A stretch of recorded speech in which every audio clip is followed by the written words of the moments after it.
everybody. A couple things before we get started. If you know someone who wants to play in a G-Americ game, send them my way. I'd love to talk to them about either getting onto a one-shot or onto the waitlist for a campaign slot. The Patreon's live over at patreon.com/gameric. I do all of my early announcements over there, and we launch products there and do sneak peeks of art, etc. So go check that out. The GM tip videos and archives go up over on Facebook, Instagram, and YouTube. If you do watch those, do hit the thumbs up. It does help me out a ton.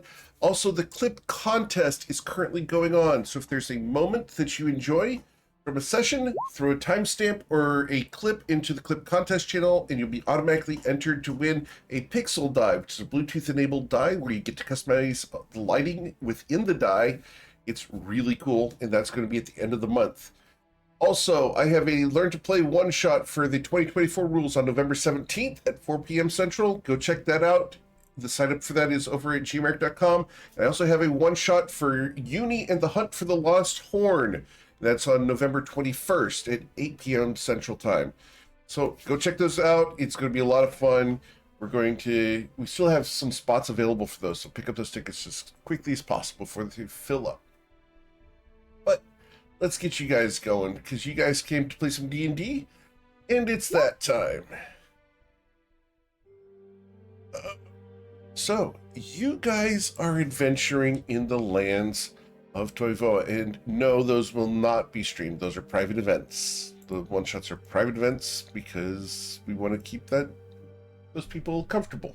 So, if you're interested in joining those and afraid of Twitch, don't need to worry about that.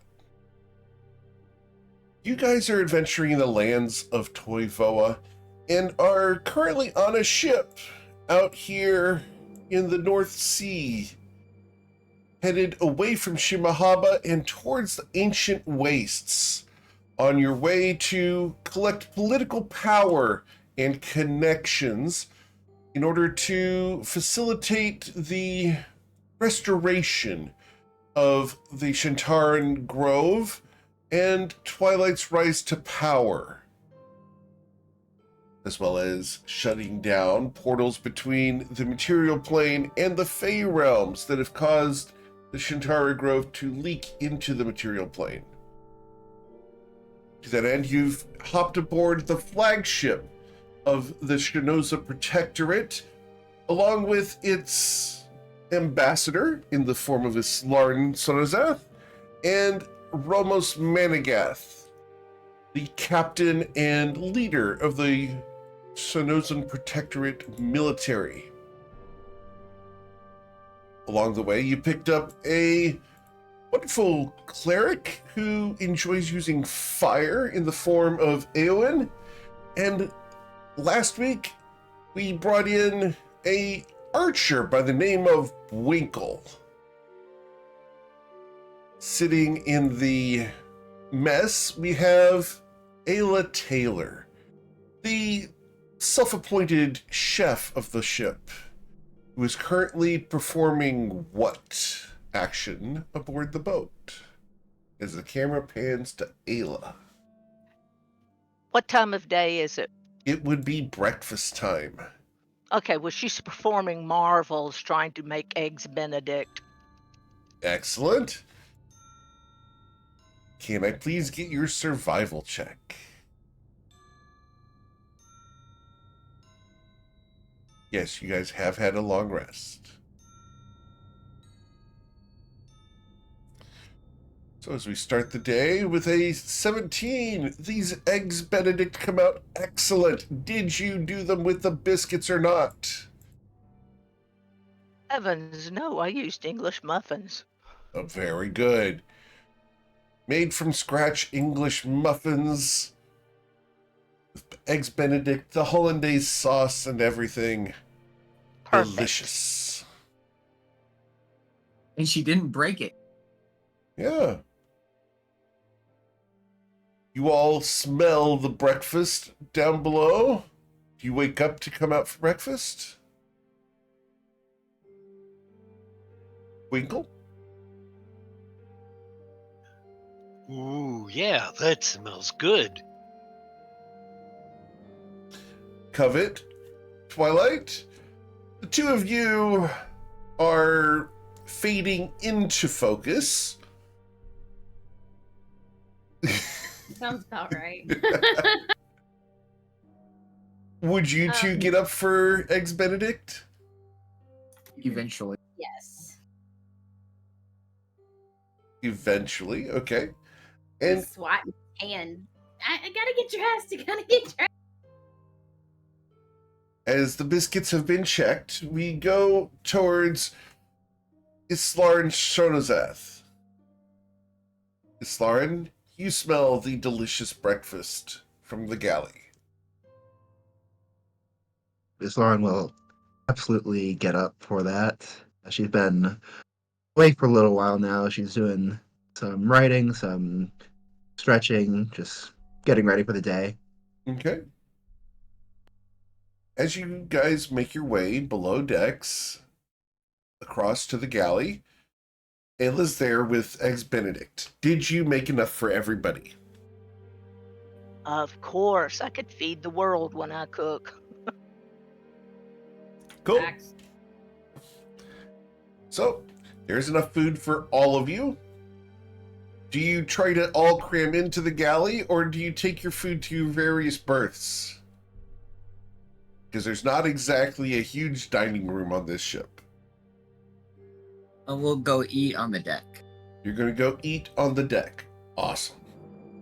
So as you guys come onto the deck today, the air is cold. Quite Hey guys, brisk. the air is cold. It is quite brisk.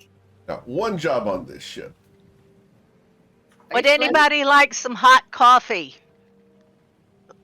Please. I believe the term for the weather at the moment is nipply. It's a tip-bit nipply out here. Ooh. Queef.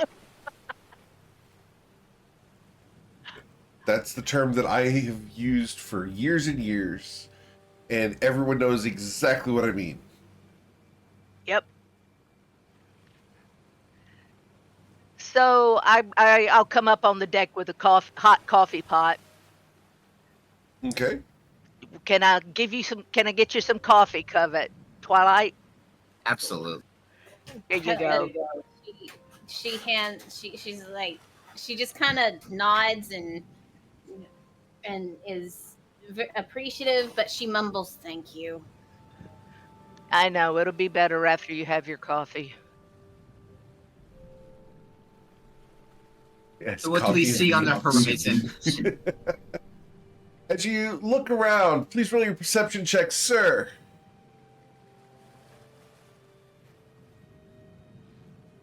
With a 13, you can see the shoreline. Covet, you can also see the shoreline.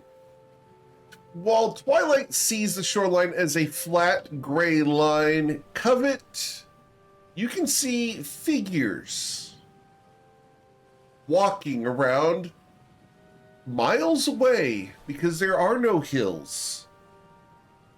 It goes from ocean to barren landscape. With a 26 perception and a 22 perception. Even Ayla Taylor can see this. However, Winkle is oblivious. Absolutely. That totally checks. It does totally track.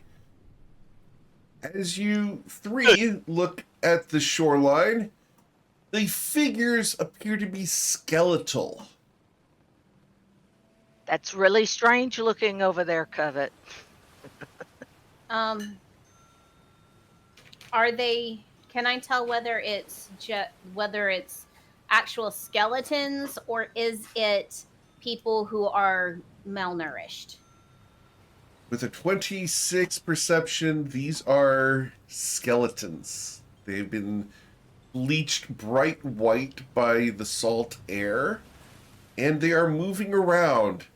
They're in various types as well. They're not only human skeletons, but you can see centaurs, you can see giants. It's not a lot of them, but they're scattered around.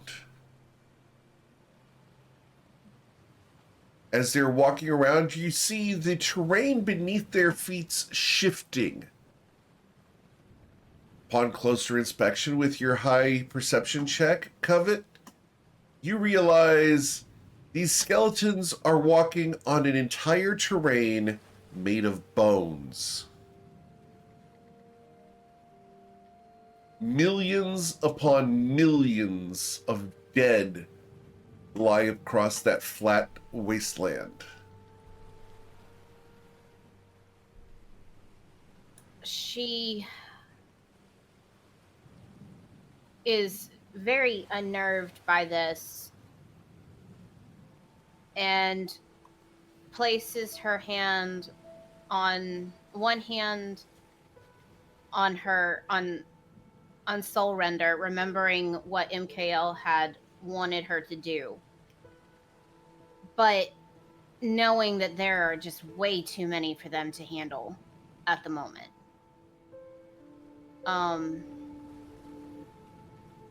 She lets Islaren and Twilight know in particular what she sees.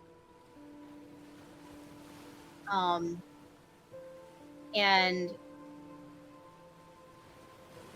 he says, I believe it's probably best we don't go to shore for a while. I really don't want to have to fight undead if I can avoid it.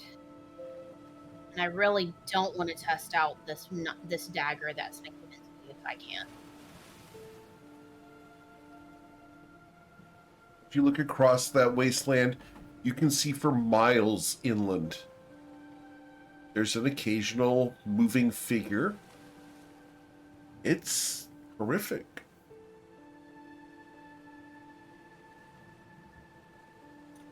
Caused all this. Roll a insight check, Covet. And who's maintaining it? 19? The only creature that you've heard of capable of performing this devastation would have been Vagrodan.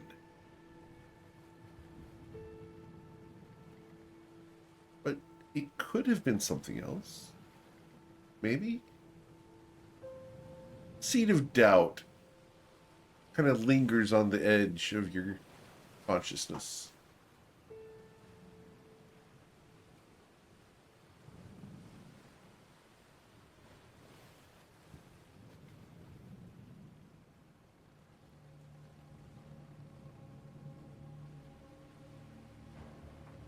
As you guys There are wouldn't be sitting- any whispers around in this vicinity, was there? There would be. Many, in fact. Can I get you to roll a religion check real quick to determine which whisper we're going to be collecting? Number Awesome. 12. Number 12. As you are searching for a whisper to listen to, Twilight, there's a new figure on the ship. She is dressed in green and translucent. You can see through her. Do I recognize her? No. There's no way that you can recognize her. The history check Wait. is an impossible check. What does she whisper?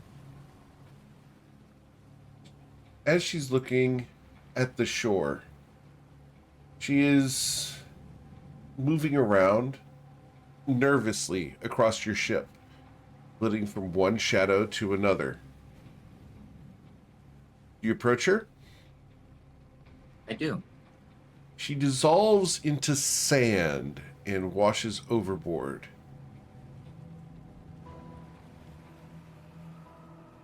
You didn't say anything? As she does, there is a haunting melody that drifts on the wind. For just a moment, you hear footsteps crossing sand. Do I recognize the melody? Roll a history check on that one. There's a chance you may recognize the melody.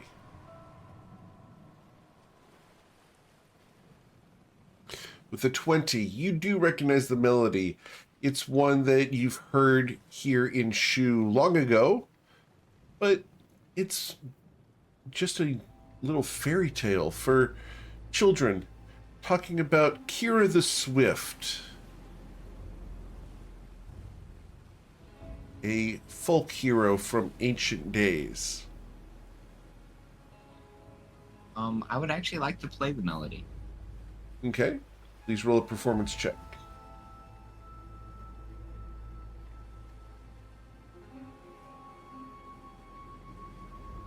As you perform, do you have advantage on this one?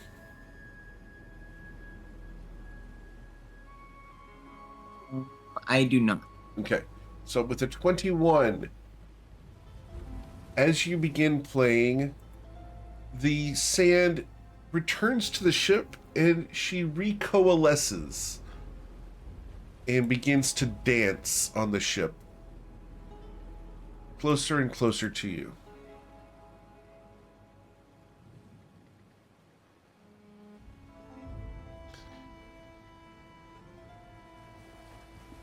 Covet, you can see this. Ayla, you can also see this. All of you can see this apparition.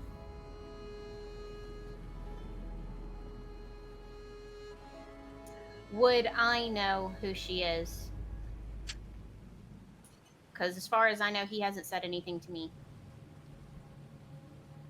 I don't think you would know. You can roll a history check to recognize the melody.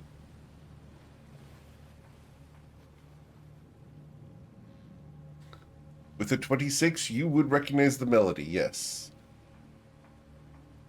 You would recognize that he's playing a song that he intuits is related to her presence. Why is she here? She was pacing back and forth, looking unsettled at the shore. Islaren, do you know who this is? If you don't, I wouldn't be surprised. No idea. But Her would I name- have it? Would I have an idea like what the apparition is? You can roll a religion check, sure. The 23. This is a ghost, a spirit that is trapped here on the material plane, unable to pass beyond. As she is dancing, she is getting closer to Twilight's call. She is Kira the Swift. That would seem to be logical. As she gets closer to Twilight, I will also move closer, if my trident ready, just in case. I will also have my hand ready on Soul Render just in case as well. Okay. I Twilight, will go let ahead. Twilight handle things. I'm sorry, what was that? I said, but I will let Twilight handle things Okay, in you're terms going to of. let Twilight handle things. Okay, I need to... So, as... I sent you a whisper. Yeah, I see. Well, as she is moving towards you, you will have heard of the melody of Kira, the assassin and scout and spy who once rivaled that of the House of Flowers. She went missing ages ago, but she was well regarded, and her feats of prowess as such a agile dancer allowed her to swiftly move across sand, and her moniker was the Shadow of the Dunes.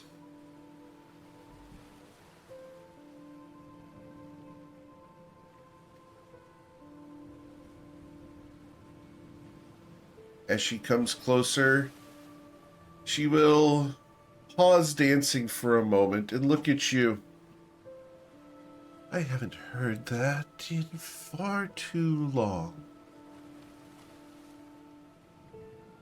Hello, friend. Why, hello. Winkle's Might that completely. Winkle's looking off into the distance. Winkle doesn't see. If Winkle is over here watching what's going on, and he is just amazed that nobody's attacking it. For Eowyn's benefit, Eowyn, there's a ghost on the ship, and Twilight is playing music to get its attention.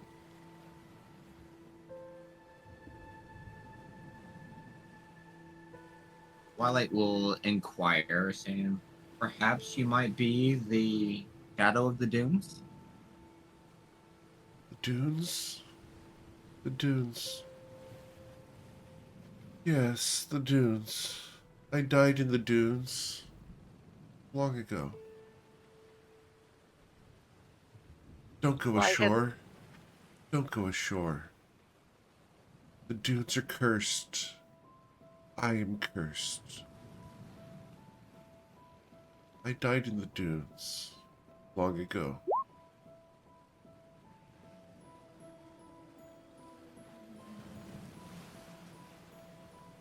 And how did you meet your end?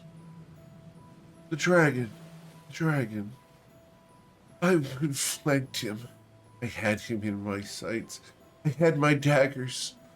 They're still in the dunes. They're still in the dunes. I was ready to strike, but before I could, his second head turned and opened its jaws. A deadly plume of flame caught me. I died in the dunes. I died in the dunes. Now a mound of glass covers my ashes.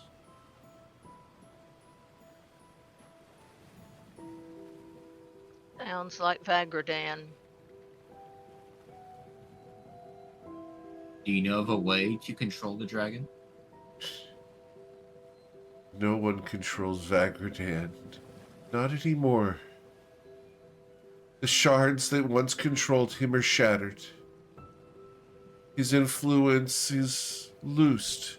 He brags that he is free. Vagradan lies in the Bone Sea.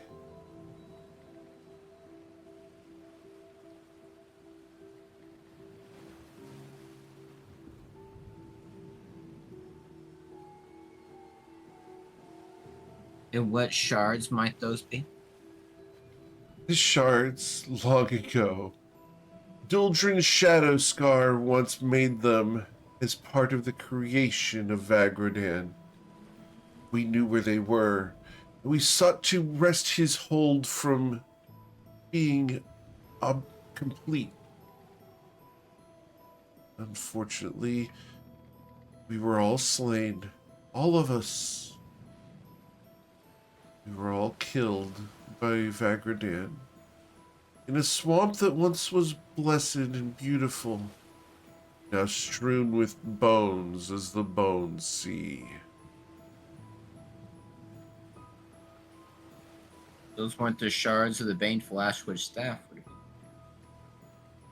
I know not of what you speak.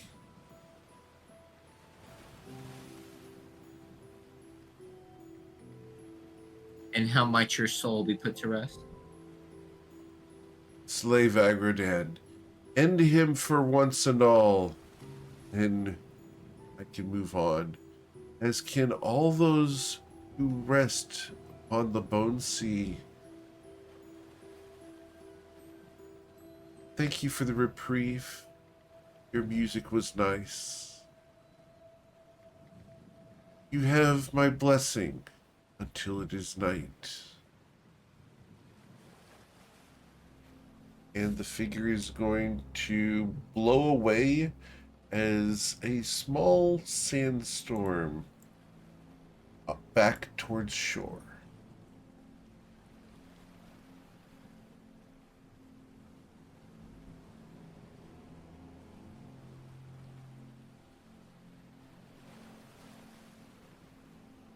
Did I notice any change or difference that this blessing might have entailed? You do not. There's no physical manifestation of that. Okay. That was interesting. So we go to shore? No. I think we should heed her warning and not go ashore. Particularly as we know almost nothing of this place. Well, we know something. Vagradan laid waste to this. And everybody's cursed. The land is cursed. And it was once a beautiful place, she said. A swamp, and now it's a bone sea. And we're looking for a mound of glass. No, Or not? we're not. No, we're not.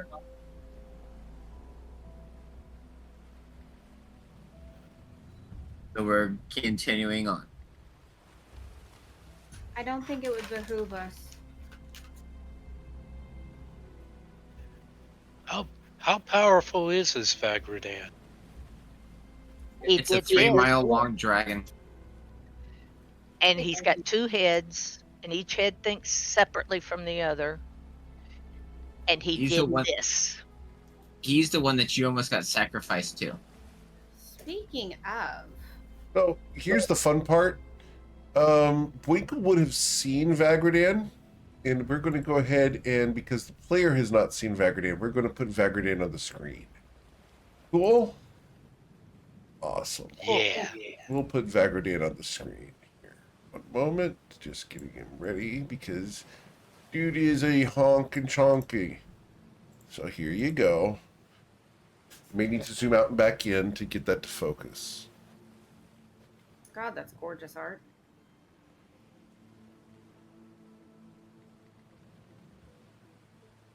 So, he's 3 miles long, and the dude tried to. This is the same dude that tried to stab you.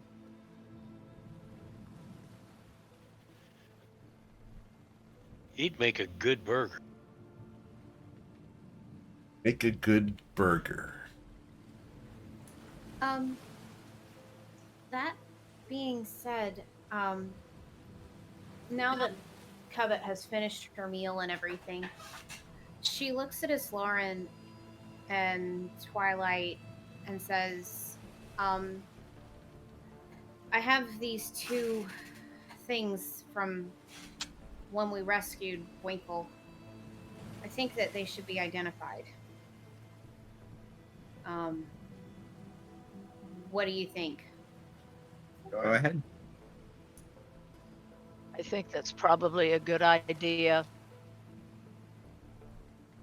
Miss Lauren and Twilight, would you watch over me while I do this? Certainly. So she pulls out from her small pack that she has on her hip, her little, and she pulls, it's not a small pack, it's like the pack that she just keeps with her at all times. And she pulls out the purple sword hilt Okay.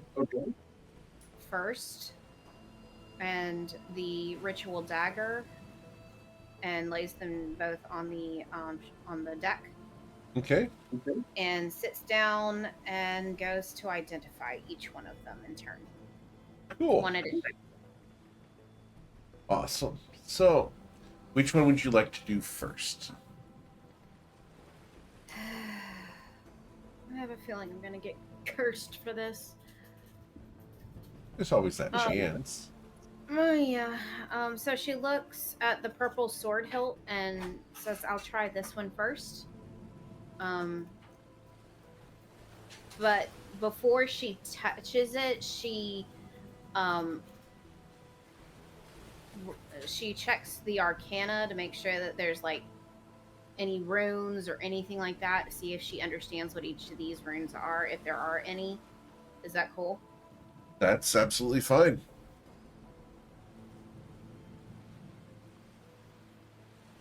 So, with the Arcana check of a 21, we're going to go ahead and let you know that One of the runes says activate, and the other says deactivate. Basically on and off. Okay, that one sounds interesting. Is that are those two the only runes on this particular? There's a word on there, and we will go ahead and share that word. It's in fine print down near the pommel of the sword. It is that word, Ashitoka.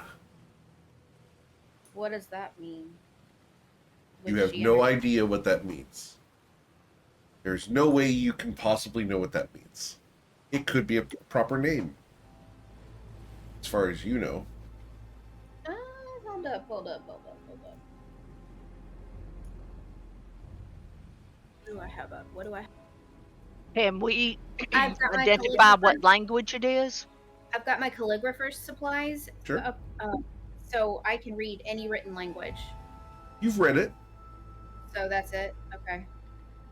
Can read it. That doesn't mean you know what the word means. I just do we know what language it's in? Robin. Oh, sorry, just say this word. Okay. She looks at Aslarin and says, do you know if this is a name or something? This is like, I know that you can read this. You have to, because it's in the common tongue. So, do you know what this is? Could this be a name, Aslarin? It looks like it could be a name, a title, an owner, or perhaps the name of the sword itself. With that, she's just gonna sit there for a minute and just kind of think, and just say it in her head, not out loud, because she knows that that could be an issue. And she's just like, does this ring a bell? And so she's going through her head. She's checking things in her head. Has she come across anything like this? She's thinking folklore, anything like that. No. Okay. All right. Well, I guess I'll go ahead and identify it then. And there's a reason why this is answered no. Okay. Yeah. And I know that Jordan knows, which is fun. I'm not sure if he remembers, but I know he knew at one point. I will neither confirm nor deny. Thank you. Okay. So with that, she's like, all right, I guess I need to identify it. So she does ritual identify. Awesome. Here you go, Covet.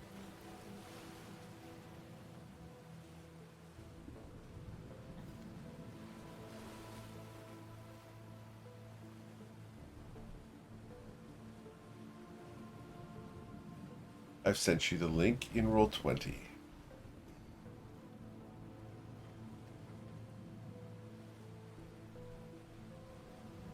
Covet, you've been granted inspiration from Damak the Axe. Thank you very much. I appreciate it. You are awesome.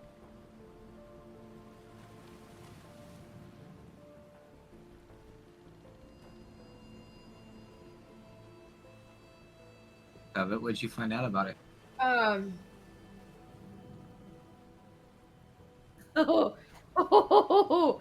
my gosh. Okay, so this is the so this is apparently by a corporation, the Corporation. Ashitoka Corporation. And it's an energy blade. As cool as that sounds, it's not. It's very, very, very dangerous. If you deal damage, it can be potentially a lot of damage, and you can like decapitate somebody or bisect them in a single swing. I mean, this thing is incredibly, like powerful. I mean, to the point of where a safety feature was required. After this thing kind of malfunctioned and killed 39 people. Oh wow. It can cause a lot of damage, like I said, but if you miss, you miss. You can lose an arm, you can lose a leg, you can lose an ear, you can even lose your head. So I'm glad yeah. it's just the hilt we found then. Well, that's the thing. You see these runes here as she points. She's not touching it, but she's pointing to it. She's like, this one says activate, this one says deactivate, and I would say that. I mean, frankly, this would be amazing for somebody who is fantastic with a short sword. However, particularly when we're going to Shantara Grove, because hello, radiant damage. But the question is, are you willing to lose one of your extremities if you really miss? Read number 6. Yeah, I mean, number 6 is like the wielder dies. Oh my gosh. Yeah. So the first, like, if it's like, if you miss, you know, not too bad. It's your main arm, and then you're just disadvantaged for the rest of the time. And then after that, it's your offhand arm, and then your left leg, then your right leg, and then your ear, and then I mean you're like disadvantaged on like all perception because you can't hear anything. And then the worst thing is your head gets chopped off and you die. Yeah. As if the arms and legs didn't kill you before. Right. It's very much a I don't know. There was this old story that I remember. There was this Black Knight, and it was that whole kind of succession.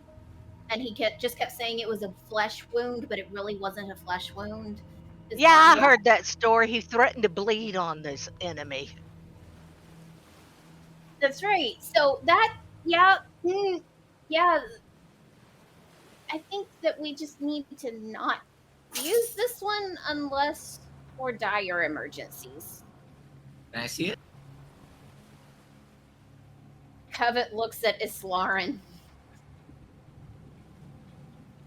No, no, no, no, no, no, no, no, no, no.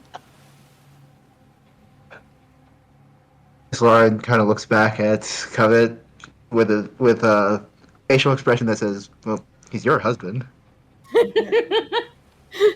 She just nods and is just like, um,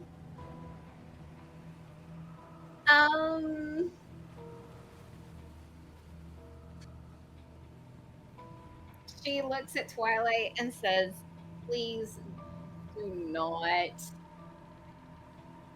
extend this. Don't open it up. Please, for the love of all things MKL, please don't. And then she looks at him, really looks at him, and she puts it slowly back in her bag, giving him complete eye contact. And then she's like, okay. She tightens her bag up again real tight, and then she looks at the other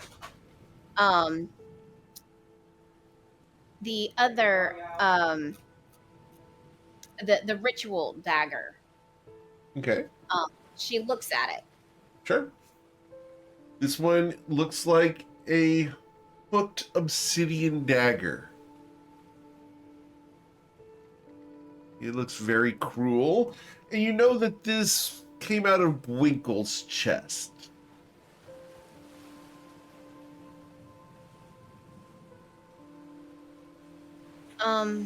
Are there any runes on it? There are.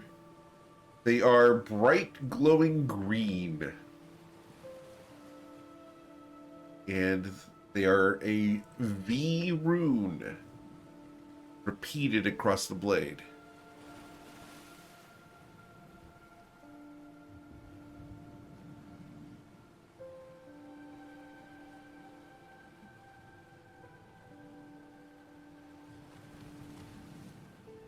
And she can only guess that is the V is for Vagradan.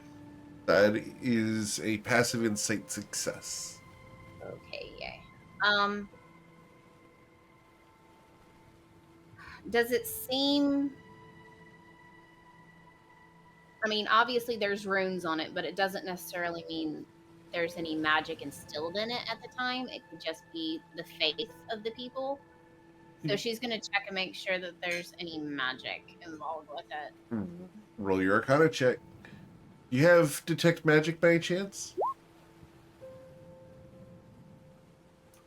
If you don't, I do. I do not. All right. Would Ayla be casting detect magic?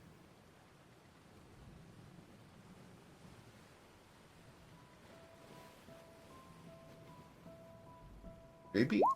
Yeah, there we go. All right. The dagger is magical in nature. Does anybody have any divination? Love to know We if do have 2 clerics. would love to know if this is like good or evil. That would be fantastic.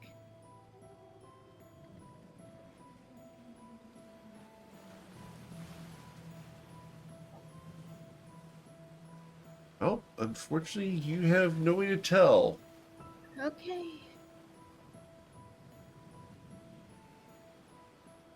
All right. Well, she does the ritual of identify. Okay. As you reach out to touch the dagger at the end of the ritual, it burns. It hisses your finger, and the tip of your finger is now charred, as you are going to suffer 1 point of necrotic damage. However, you will learn what it does. I'm resistant, so do I still get any You take damage? 0 damage. Yes. Okay. Cool.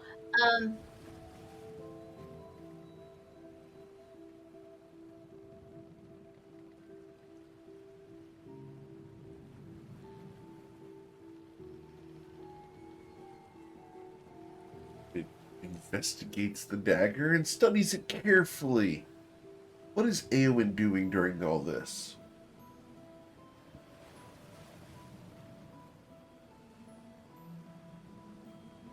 Eowyn? Eowyn's microphone may be muted.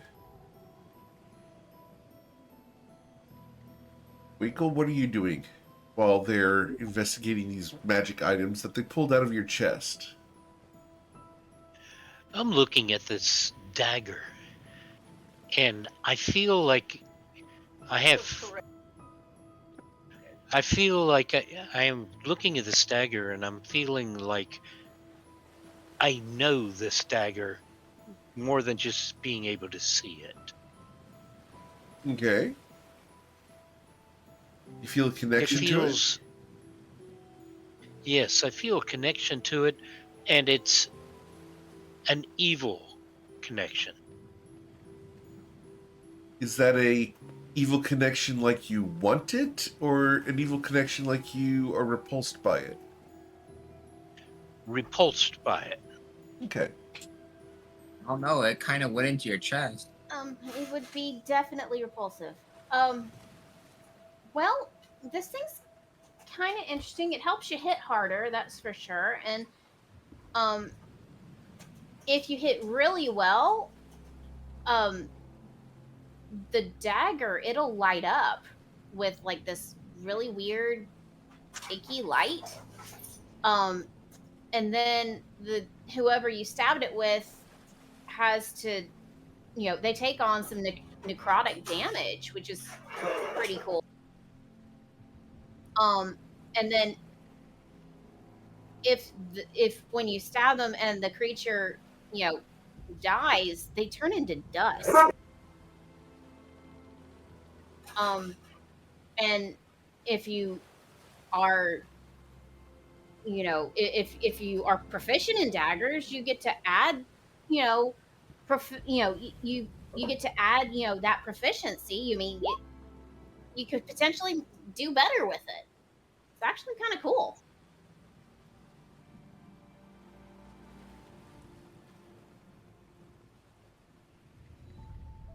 Thanos is envious of this dagger.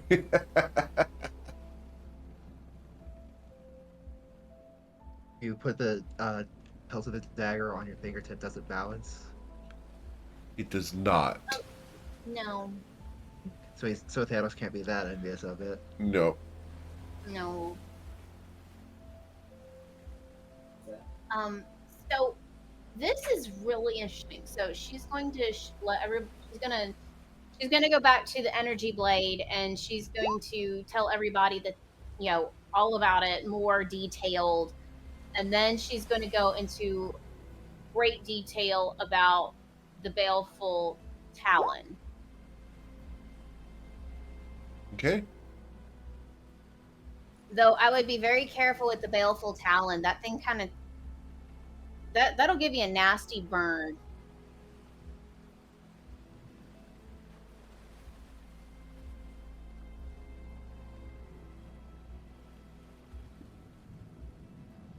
Though I don't know if it's because of the fact that it's got this iconography on it.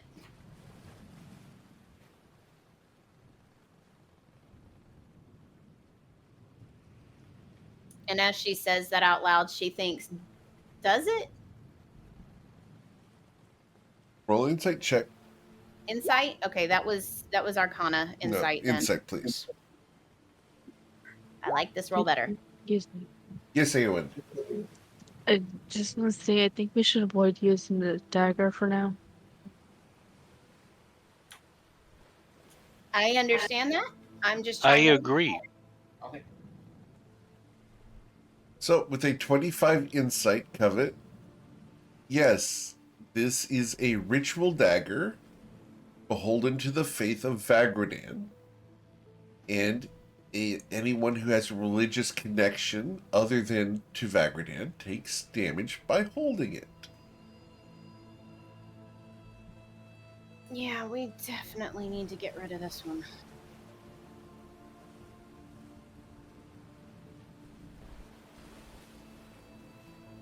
Can we just throw it overboard into the depths of the sea? Or take it to our friendly neighborhood magic dealer. Because you're in the neighborhood of where? That's what I was thinking. No, well, I'm saying it goes into the backpack, and then we actually have an opportunity to get to oddities and things that we could sell it. For someone else to get killed by it. Do you think we could burn it?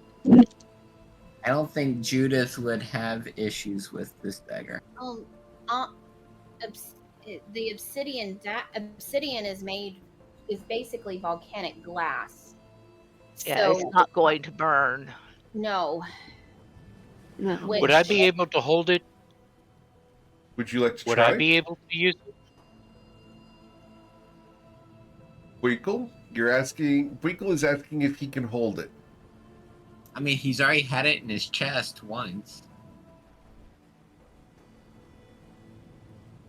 Yeah, If it doesn't burn him, we would know that he's already been connected to Vagradan, which could be useful in finding him later.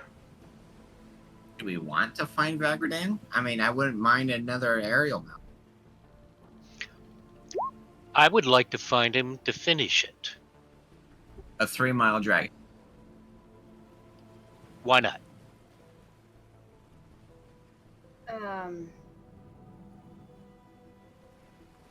Well, I mean, I did pull this out of your chest, so... I still think it needs to go to Judith once we get back to where we're going. Well, that has nothing to do with whether Winkle can hold it or not.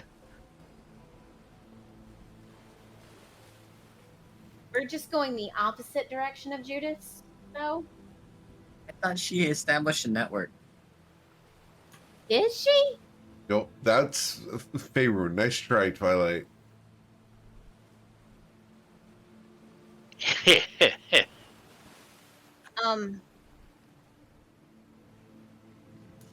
Ooh. I don't want to send it to. Just put it in the bag. We'll deal with it later. Let Winkle hold it so we can see if there's a connection or not. That could be important if we want to find him, or it could be important if Vagradan wants to find us. Oh, she makes. He's not looking for us. We've already dealt with Yet. this. Yet. Oh. So we already discovered that I was the heir to the sire of the Master of Vagradan. My point precisely. The control shards have been destroyed. You will have no control over this dragon. So then why are we looking for him? I didn't say we were necessarily, but I guarantee we keep messing with his stuff, he's going to come looking for us. I say we keep moving. I didn't say don't move. I said destroy it. Winkle wants to hold it. I want to hold. It's sitting here on the deck. Let's put it that way. I don't have damage. I touched it, but I didn't get hurt. It charred me, but it didn't get hurt.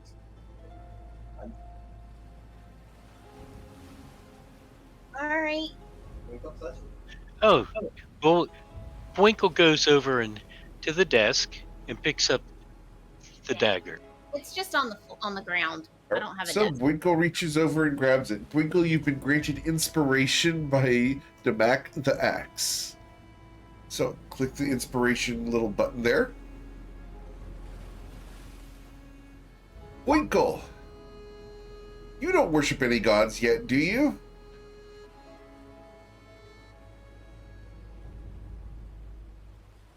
No, I do not. Winkle picks up the dagger. There's no negative effects.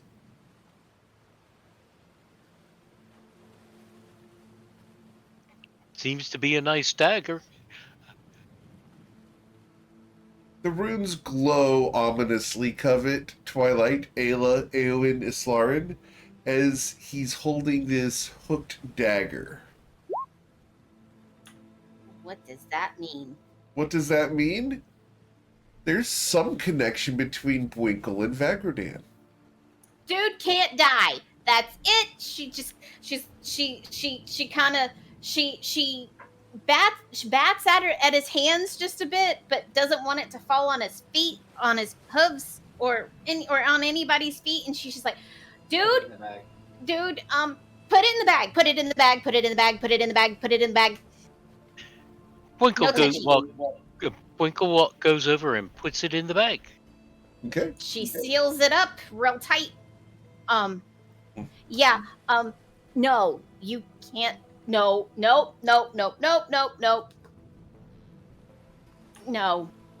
You can't wield that. You hear a roar from the shoreline.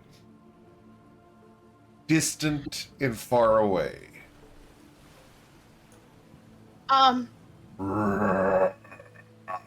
I hear a roar from the shoreline, distant and far away. Of course, let's not listen to Twilight at all. I think you're all overreacting. I listen to your advice. Is- And now I'm getting. Can I get perception checks from everyone?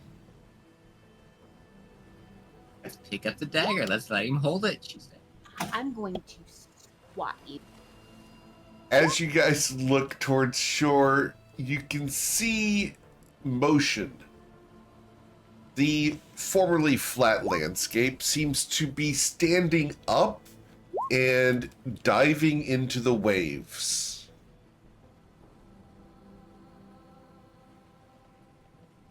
I need What's you the guys worst to that could please happen? Target your tokens. And let's roll for initiative.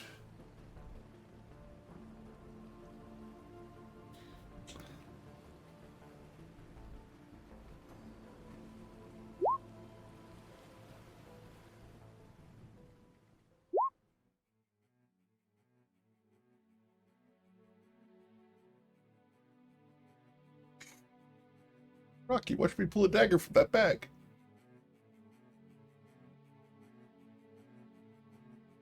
All right. Here we go.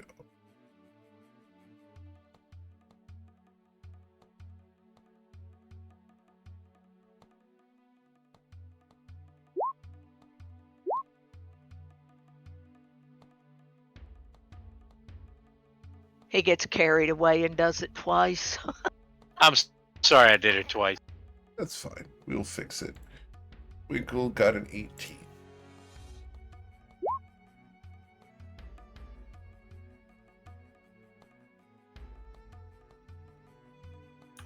How that Twilight and Islarin should be pretty close together, considering I asked them to guard me while I was doing this. Okay. So you guys can move to where you'd like to be. I'll go higher.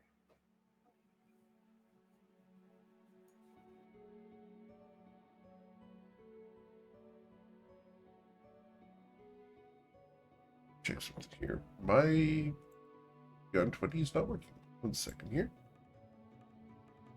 Correcting this.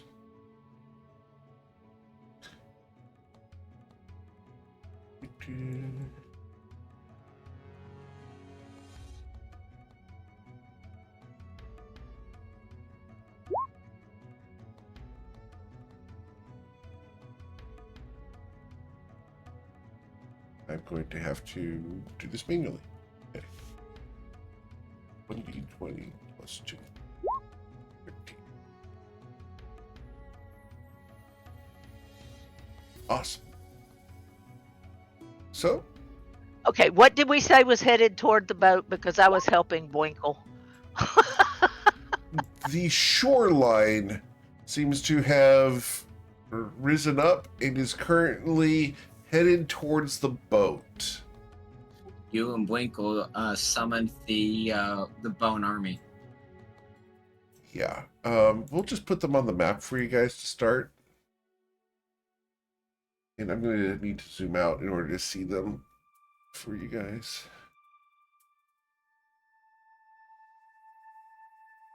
If only we had Turn Undead. I don't know, it's like, yeah. All right.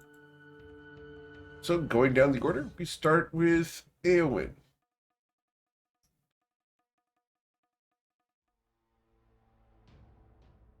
Eowyn, what would you like to do?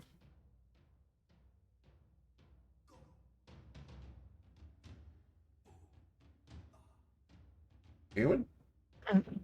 They're not really close enough yet, are they? That's up to you. You've got tons of options.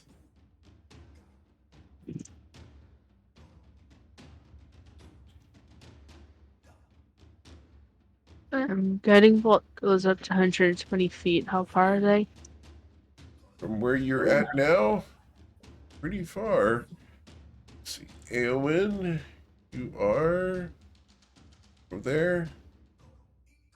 From Eowyn here, they're 100 feet away.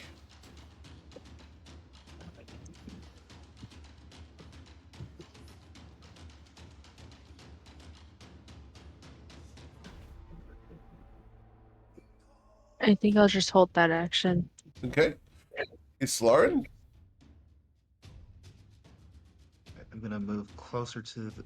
I'm gonna move toward the other side of the ship, or to the port side. Let's see. Where do I want to move? I think there. I'm going to tell everyone we need to take out as many of them in a single blow as we possibly can. There's well over 100 by my count. And I will... Oh, and then I'll pause and say, unless we can outrun them. But I will, I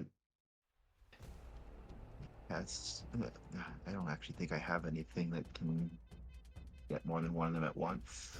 I'm just checking that.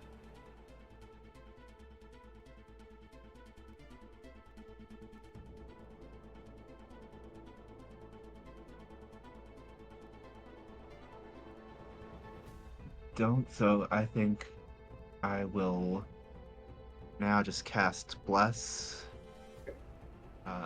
second level. Sure.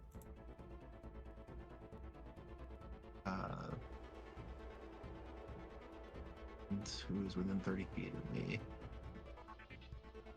Alright, so I'll get myself, Rolmos, Covet, and Twilight. All right. Awesome.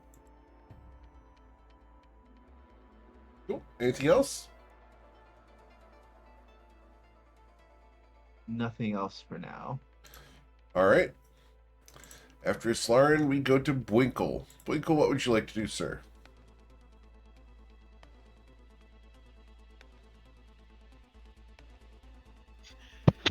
Well, they're too far away. You can shoot him. I can shoot them. That's up to you.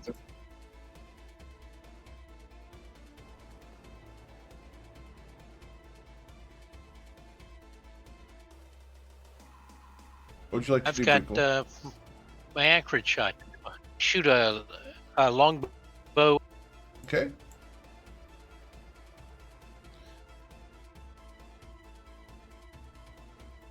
A.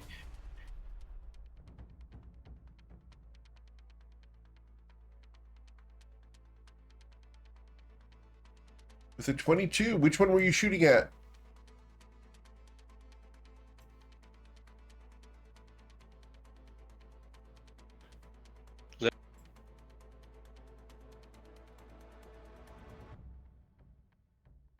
You broke up. Repeat that.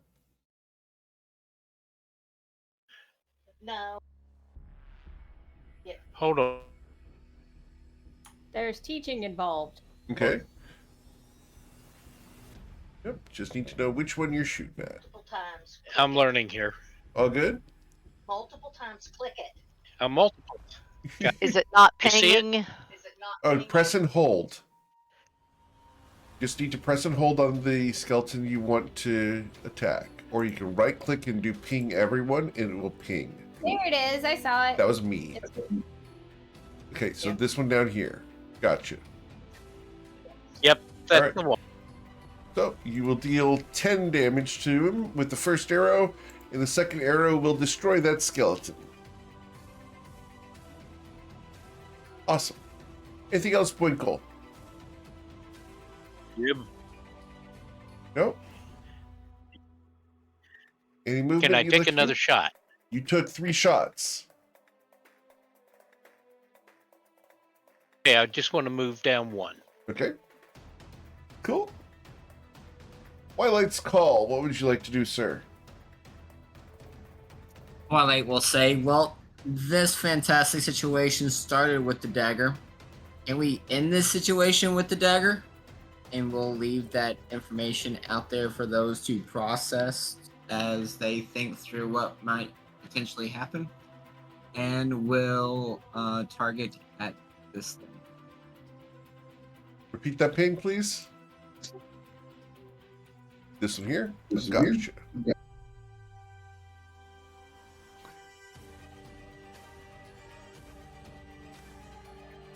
As he shoots it, he will deal 14 damage, leaving with 6 hit points. And second shot. Sure. That will destroy that skeleton. Anything else, sir?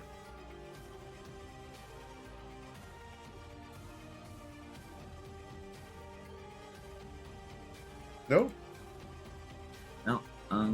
That is it. Cool. Oh, excuse me. As a bonus action, I will activate my animated shield. Okay. Awesome. Twilight, you've been granted inspiration. Sweet. Okay. Thank you very much. That comes from the Tech Viking. And we are going to move. We're going to move 30 feet, because we're swimming there. Oh no.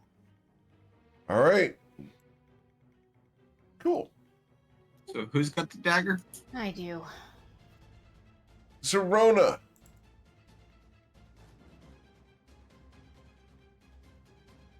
Serona is going to fly. Hold on. Where can she fly? She can fly 60 feet.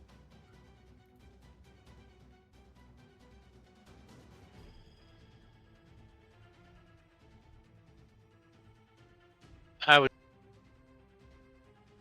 She's gonna fly to the back of the boat.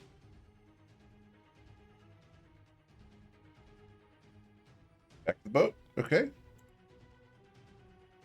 Awesome. Thanks. Cool. After Zerona's turn, we go to Covet von Sin. Oh boy. She is going, looking at Twilight, and quickly going through her head.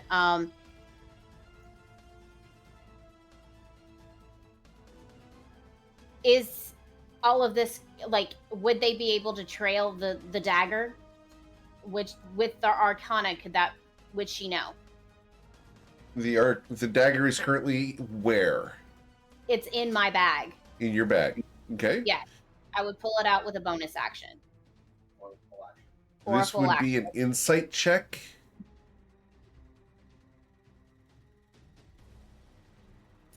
A 15. With a 15, they may not be coming for the dagger. So we throw Bwinkle overboard. Great. No. They could be coming for the dagger. They could be coming for Winkle. With a 15. They could be coming to aggravate us. They only came this direction because of the dagger and Bwinkle. She says to Romos and to Twilight, they could be coming for the dagger. They could be coming for Bwinkle. I don't know. What is free for me today? Thank you. I arrive. Okay. Someone so, needs to go back through and like crack this. Okay. It's so only 60 episodes. 66 episodes. yeah, all we have to do is just fast forward and find the one. You putting your finger up and saying one job on this. You know how long that would take?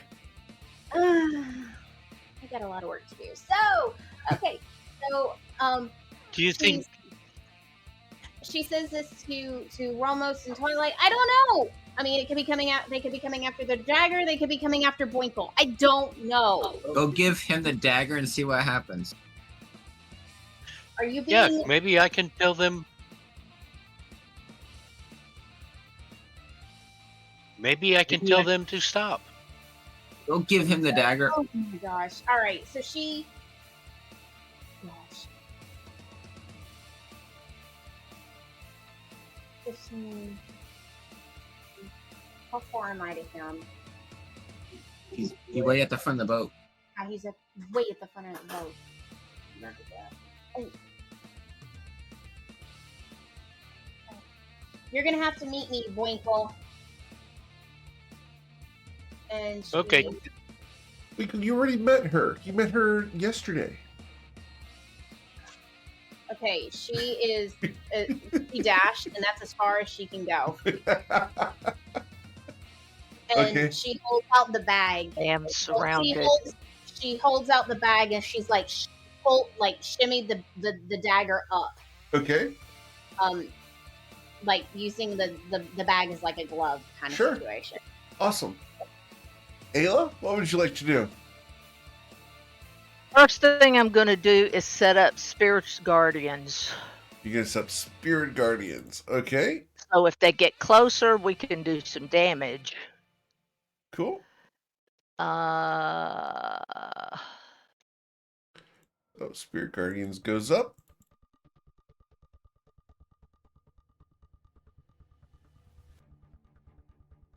As the various chicken legs and turkey legs and bowls of gravy float around you.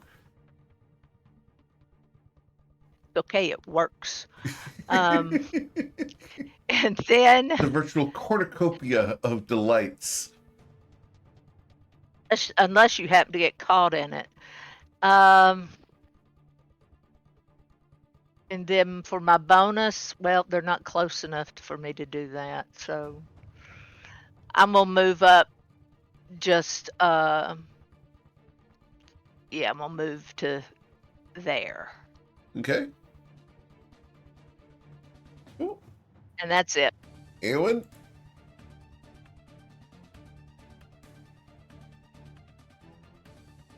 What would Eowyn like to do? We should reflavor the Spirit Guardians into food fight.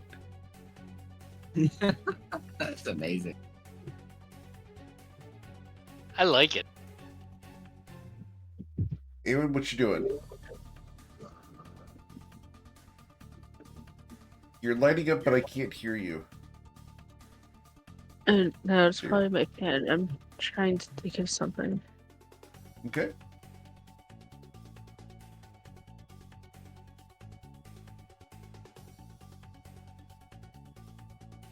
Why is there so many of them? Because the shoreline got up and is attacking the ship.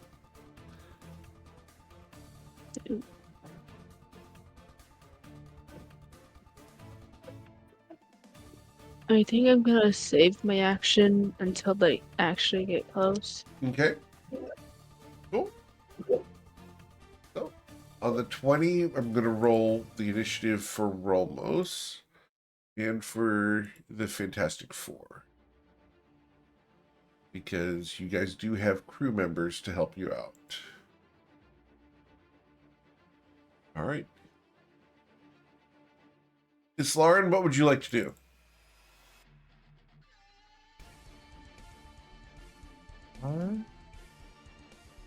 I think I can't. They're too far for me to even throw anything at them, even at disadvantage. Yeah, just barely. Could go into the water, but that's a terrible idea. So, Oh, that's a great idea. I like that one.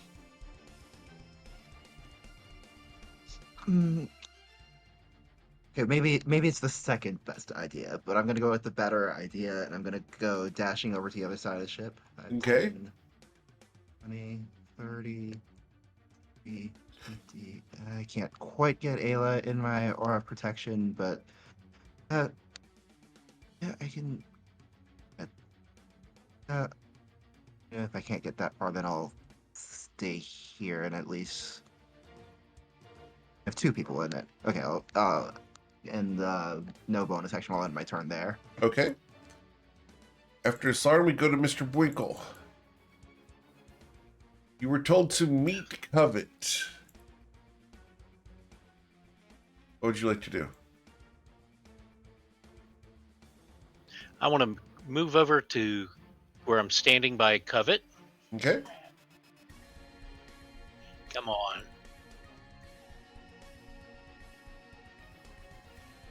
I have the dagger up and out ready. Like, I'm holding Okay. it with the bag like a glove so he can Sure. take it. You want to take the dagger? Or do you want to shoot your bow? I reach in. No, I want to reach in and grab the dagger. Okay. You grab a hold of the dagger. Cool. He's holding this. Hold it over my head, Okay. and I yell out, "Stop!" Okay. Roll an intimidation check, please.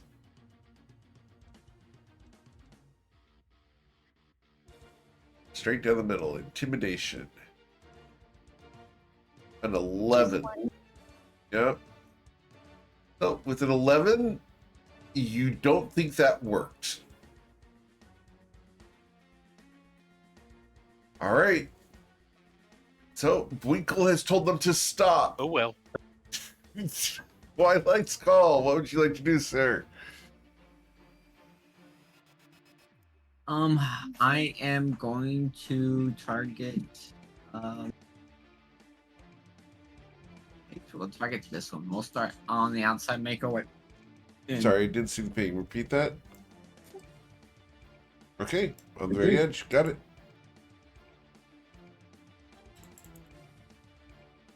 36 does hit. Dealing 11 damage. And we'll do a second one. Okay. And that will destroy that one. Good shot. Thank you. Anything else, sir?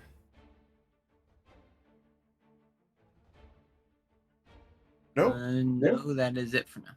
Awesome. Cool. It becomes my turn.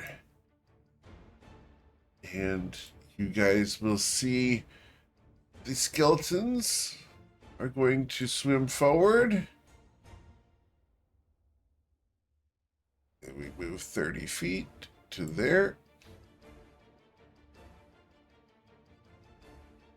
And then behind the skeletons, you see two figures. They're much scarier than the skeletons.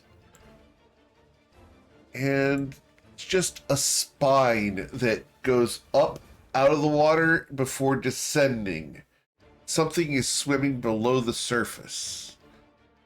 But that spine is 25 feet long, and there's two of them. All right. We're not close enough to do anything to you yet, except for you will feel the ship lurch as the ship goes thunk. The ship has hit something. Zerona, what would you do?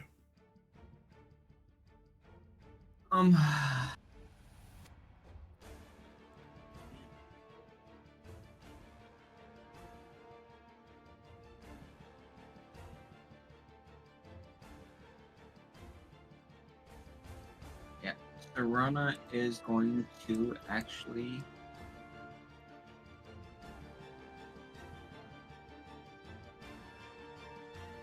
fly here and take 2 swipes.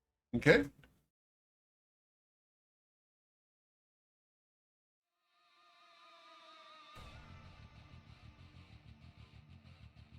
Rona will hit for 8 damage and then critically miss. And then we'll go back. All right. Cool. The Fantastic Four are going to take their action. That is going to be to fire this ballista near the front of the ship. And 1d20 plus 3. We're going to hit a skeleton, and we hit the skeleton for 4d12. Dealing 24 damage, the skeleton is destroyed. Alright. Coming von Sin as they reload the ballista with the other Fantastic Four's action. What would you like to do? Okay, I am actually... Oh, boy. She's not certain how well this is gonna work. But this has... I didn't put roll something initiative for some reason. Oh, I'll wait if you need to... No, he's driving the ship. He's not going to do anything ranged attack. Go ahead and continue. Okay.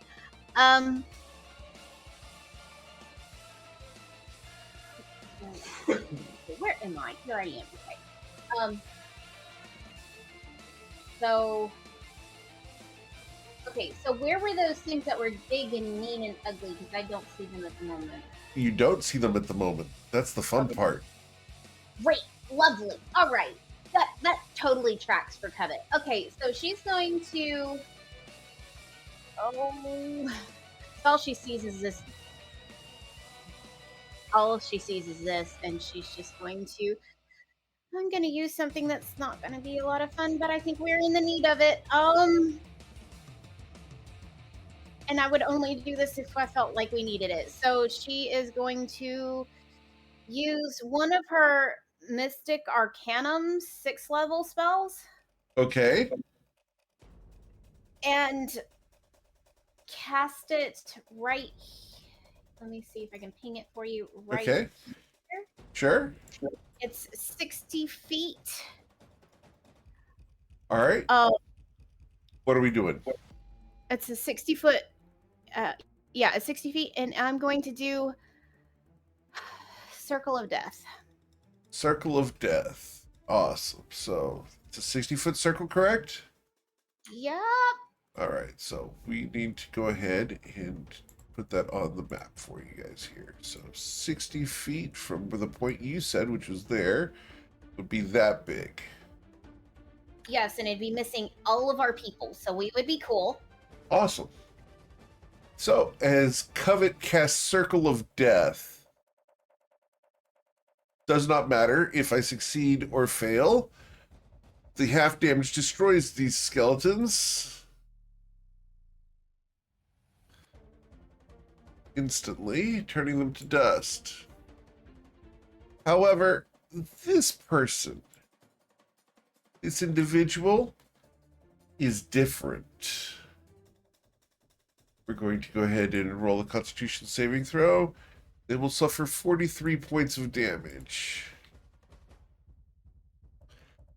Understood. The Circle of Death blasts that area and then fades. Guys, it's your turn. I can't do much more than this in one shot. And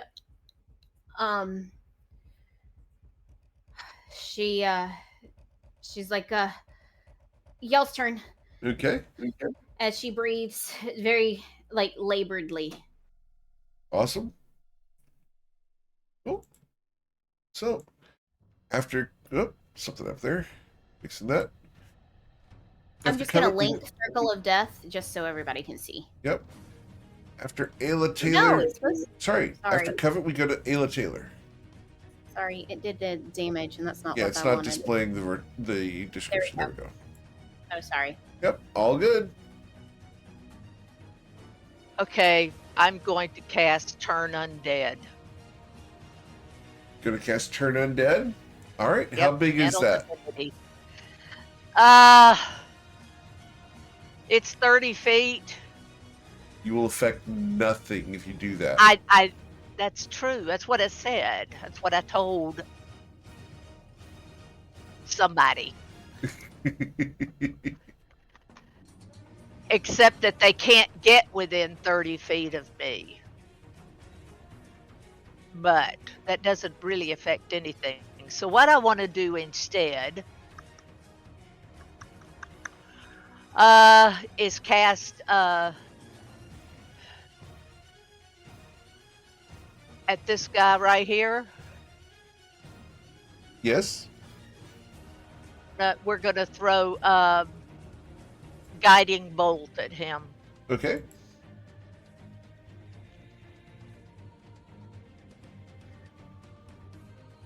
And you will critically miss as your shot hits the water. Anything else? Yeah, I can do pull out the big turkey leg and do spiritual weapon on him All right. because he's close enough. Cool.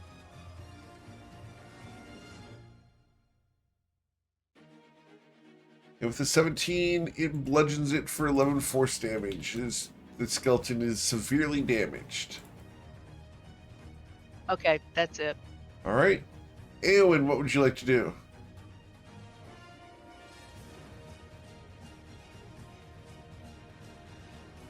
Eowyn?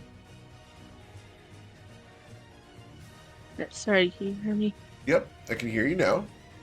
I had this mic for months and it's so confused me.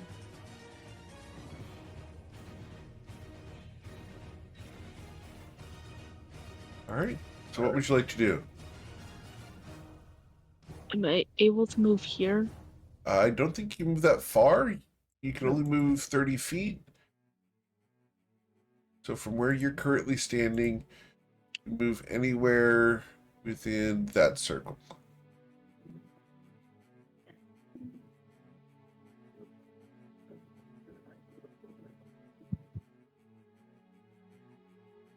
What if I use a dash? If you dash, you can go up to 60 feet. So we would go ahead and just give you the dash action, which would mean anywhere inside that circle. I want to move here then and Okay. drop the guiding bolt action. Cool. So you move over there.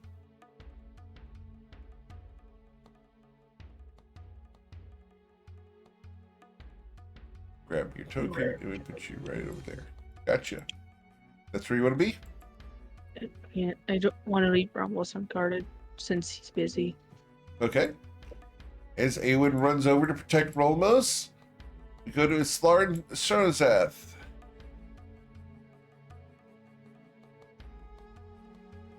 Islarn, what would you like to do?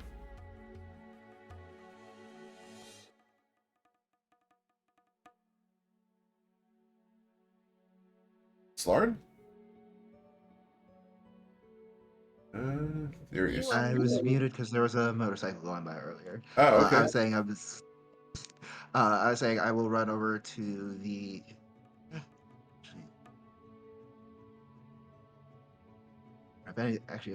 If anything survives getting into Ayla's spirit guardians, then I think I want to either make sure that she doesn't get hit by it. So I'm going to dash to the other side of Ayla.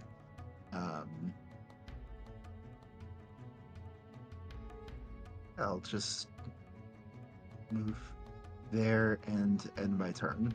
Oh. Winkle, you have the dagger above your head. What would you like to do, sir? I think I would like to try. I have a question. Can I talk to Covet? Yep. What would you say? Covet, can I throw? Should I throw this in the water, or should I try to Would make him Winkle go ask away for again? permission, or would he just do it? He would just do it. Okay. So, you're going to throw the dagger. Where are we throwing the dagger to?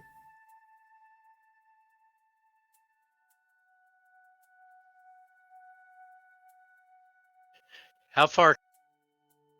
You could throw it. You can either accept. Yeah, you can normally throw things 30 feet, so we'll throw it 30 feet from you. So we'll just throw it 30 feet away into the water. Cool? Yeah. Awesome. So 30 feet from you is going to be. Which direction do you want to throw it in? North, south? South. All right, so 30 feet into the water is there. Gotcha. Cool. So we'll just put a nice little mark there.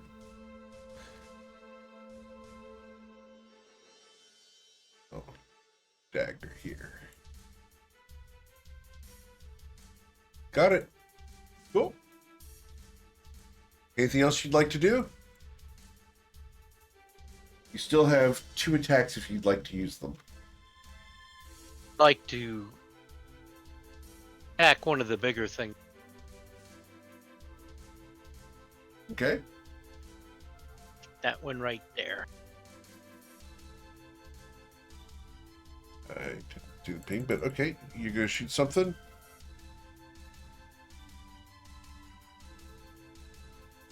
Oh, Wow. Right Okay. there. Wow. I don't see the ping, but you're going to shoot something. Where are we shooting at?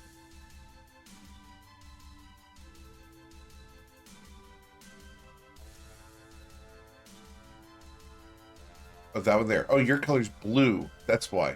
Gotcha. So, that's going to deal 17 plus 3, so 20 damage. Excellent.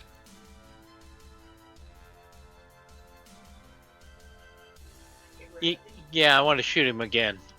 Okay.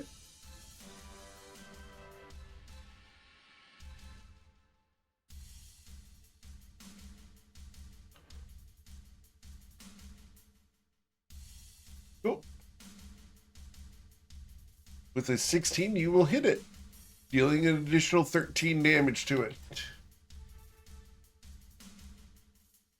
And I'm going to ask in Roll20, down next to where we can see your image, you see the little blue square at the bottom right corner? In Roll20, where we see your face. With you wearing a headset, at the bottom right corner where it says Bwinkle. He didn't have any of our faces up right Okay, now. he doesn't have his faces. Okay, down where it says Bwinkle in Roll20, there's a little color there. Yeah, If you you need to change that. if you change that to a different color, it will help us out. From blue Alright. to something different, because we're I'll in the see ocean. what we can do here. Yeah. Okay. As Bwinkle's turn ends, we go to Twilight's Call. Just hard to see the blue pings on the water. Twilight's gonna shoot this one right here. Okay. All right, re-ping that, please. This one. Gotcha. Okay. Dealing 20 damage and killing it. Then we'll target this one right there. Okay. Right here.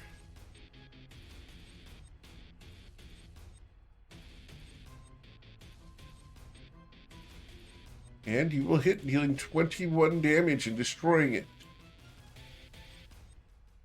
Anything else, sir? I think that will be it. Okay.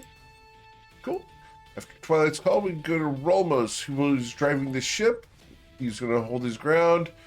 The bone people will move 30 feet towards the ship.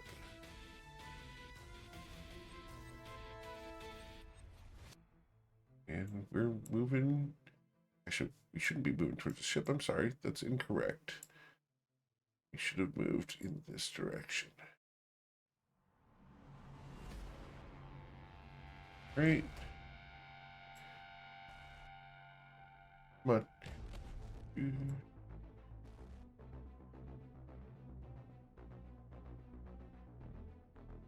There we go. That's when you see the figures rise from the water once again.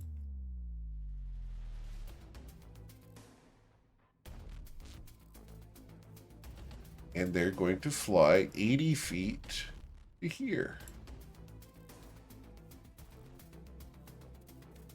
All right. So, Zerona, what would you like to do?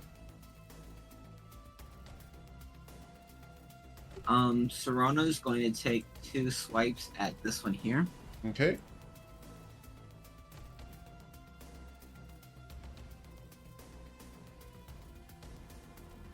Ooh, The first and one will misses. miss. Yep. And that one will hit for 12. And then she will fly back and hover over the boat. Okay. The Fantastic Four fire a ballista.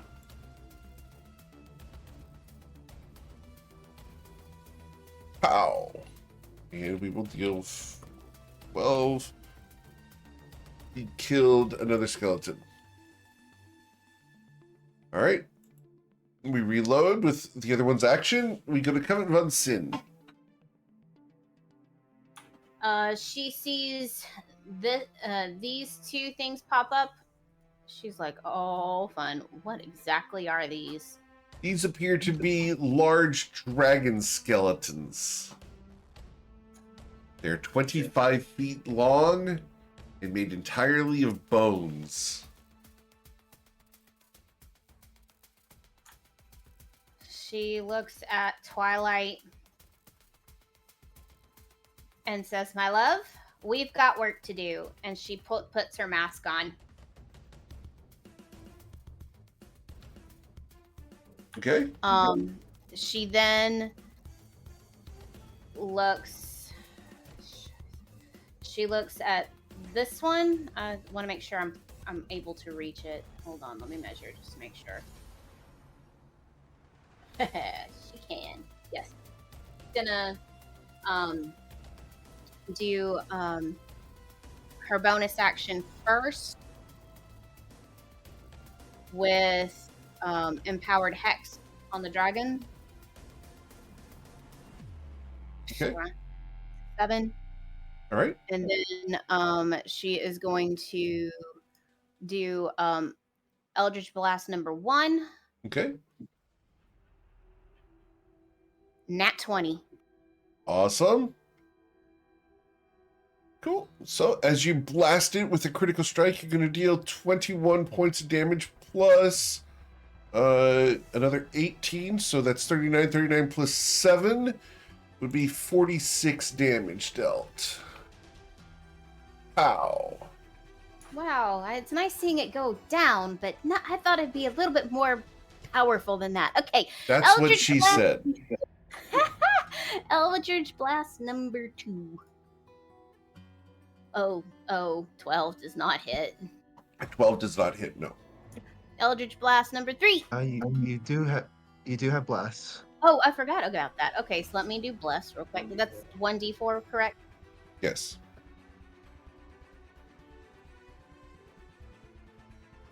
Does a 15 hit? A 15. Let me double check here. My window's closed. I apologize. One moment. Trying to pull up the dragons. Here we go. We'll him back up. Alright. A 15 does not hit, no. And it's probably just real close, though. Okay. Then a third Eldritch Blast. All right, here we go. Oh, I definitely don't hit that. No, you do not. Wow. You rock the boat. I'm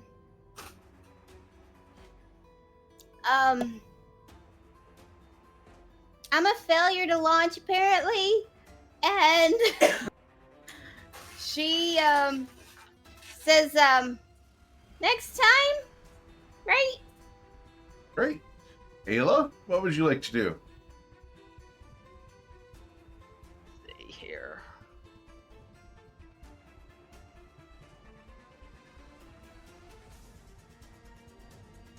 I do have art for what these dragons looked like when they were alive.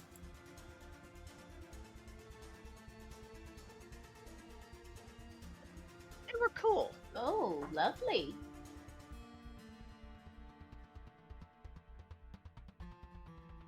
Okay, I'm going to throw guiding bolt at this big guy back here. Okay. The big guy? Gotcha. Yeah, the big dragon guy. Understood?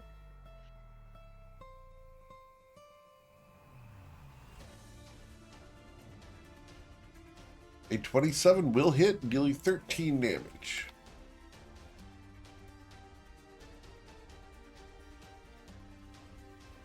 Alright. Anything else? Is the next attack against them has advantage. Well,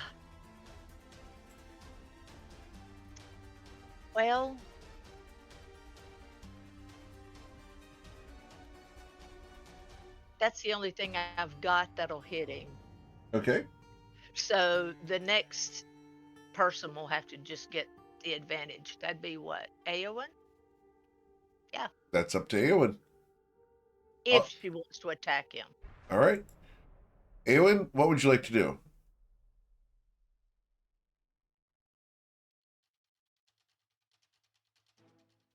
Are these skeletons within 30 feet? Within 30 feet of you? Yes. How many are within 30 feet? We will do a lovely measurement circle for you here. So within 30 feet of you, we have 30 feet right there. So 4 of them are currently within 30 feet. I want to cast Channel Divinity then. Okay. All right. Just say 30 feet range. Yep. Okay. So you're going to try to turn undead? Yeah. Okay.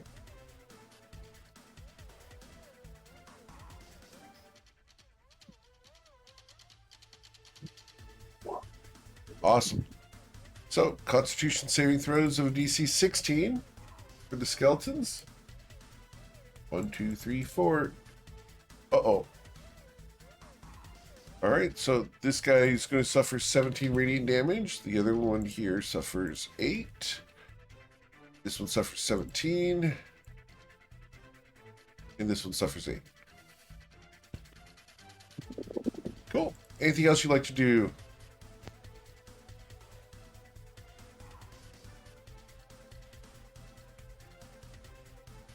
Do I have any bonus actions or anything? I believe you have a healing word, but no one's taken damage yet from your team. Oh, well, that's a good thing at least.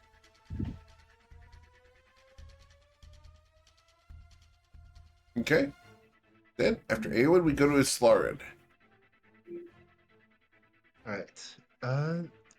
They're just starting to get into range where I can actually start throwing things at them, so I'm gonna slide over to here and throw my trident at this one. There, it would be a disadvantage no matter which one I threw it at. Okay. So, And a 14 will hit it and destroy it. I'll throw my shield at this one here. Okay.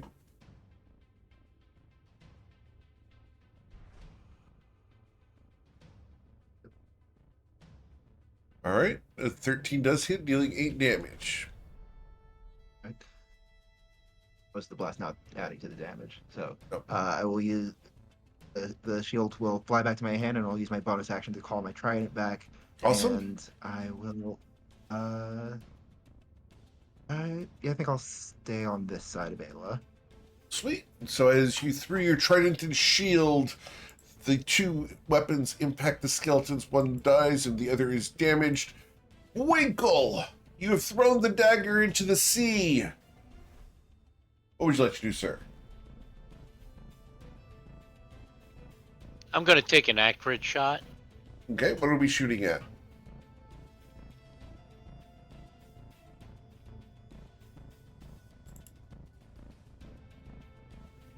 Okay, this guy here. Gotcha.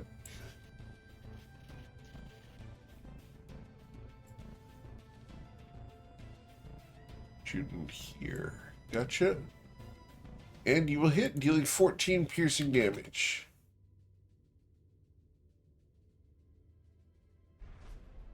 Yeah, I'd like to shoot him again. Okay.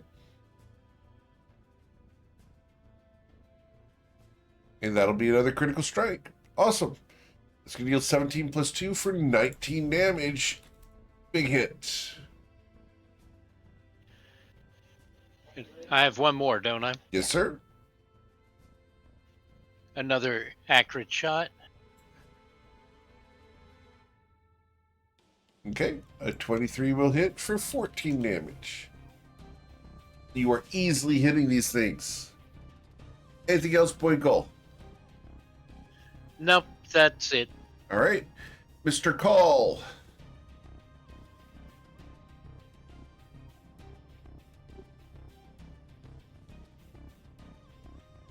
I'm going to try something. What are you going to try? From where I'm at.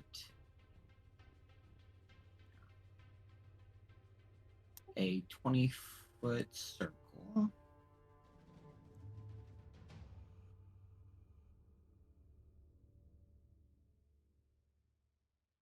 Okay, right there.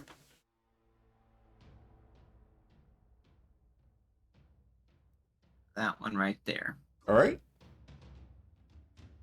So everybody in that particular circle will end up with a technique called muddled thoughts, which is synaptic static.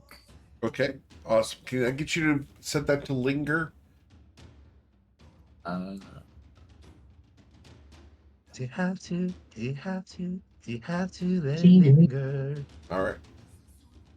On the Linger. measuring tool, the little measure window, there's a linger checkbox.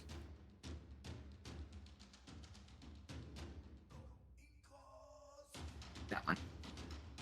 Okay, awesome. So, and your synaptic static cast, please. Ooh, all the one. Okay.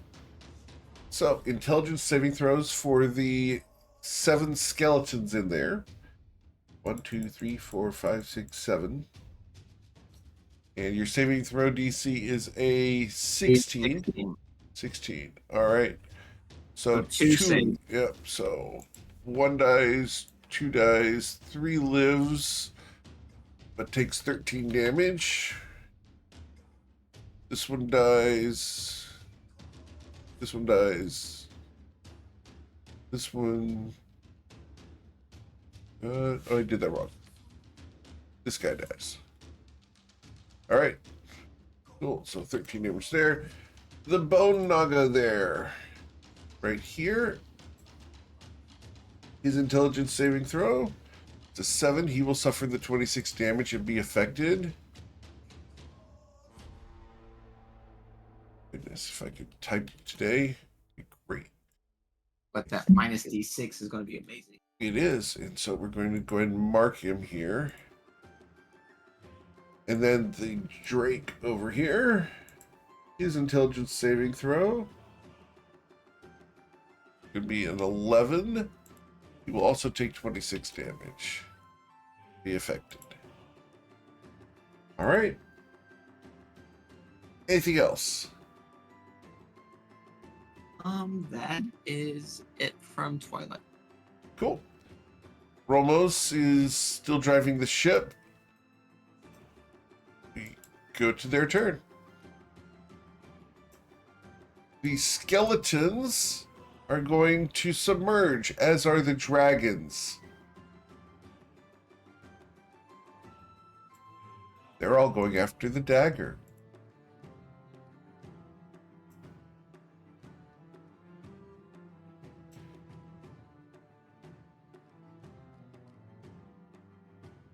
And then as they submerge, I need to roll a d6.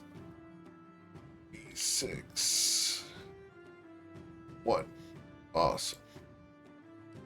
So, appearing on the ship behind the Fantastic Four, a specter appears.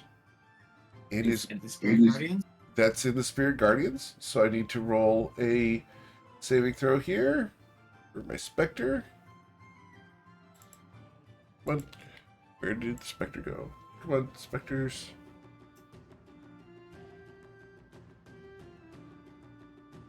Sorry about this, guys. Roll 20 is, or not Roll 20, but D&D Beyond has been an issue today. So wisdom saving throw against that.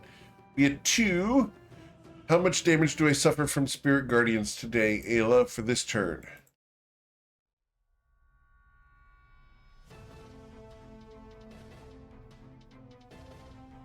You just re-roll it. Yeah. And we can't hear you. Yeah, just re-roll it.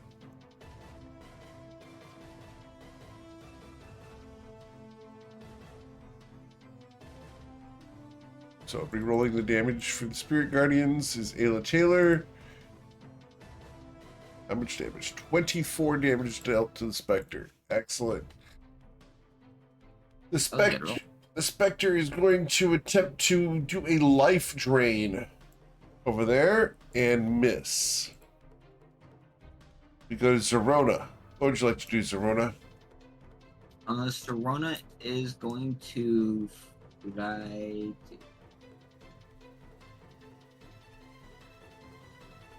only fly to there. Bummer. And I don't think she's got the reach. Okay. Does not. It can only attack within 5 feet. Well, will not be able to take a swipe at this. Okay. Then it becomes a Fantastic Four's turn. They're going to move over to here and here. And with flanking, we're going to attack. 1, 2, 3, 4, 5, 6. All with advantage, and they deal no damage as it is immune to physical attacks. Kevin Von Sin, what would you like to do? My empowered hex is gonna go here. Okay. I can move it. Okay. So that is my bonus action to move it, correct? You can't move it because the creature that you Oh. had it on isn't dead yet. All right. You would Fine. need to cast it fresh. All right. So bonus action, then recasting it on this. Okay. dude. Cool. Oh, that's painful. All right. 10. Okay. Okay, and then we're going to go to Eldritch Blast.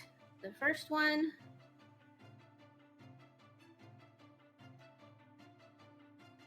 $18 to hit. 18 does hit. Dealing 15 plus 10, so 25 damage. Destroying it. The specter dissolves. Now, that being said, I killed this thing and temp hit points is what, 25? 25 total. Okay, cool. So that's the first question. Second question. This is the first time I've killed something with the soul render in my possession. What does that do? If anything. I don't think it does anything at the moment. I need to go pull up Soul Render. Do I have to? This is where I'm a little confused. Do I actually?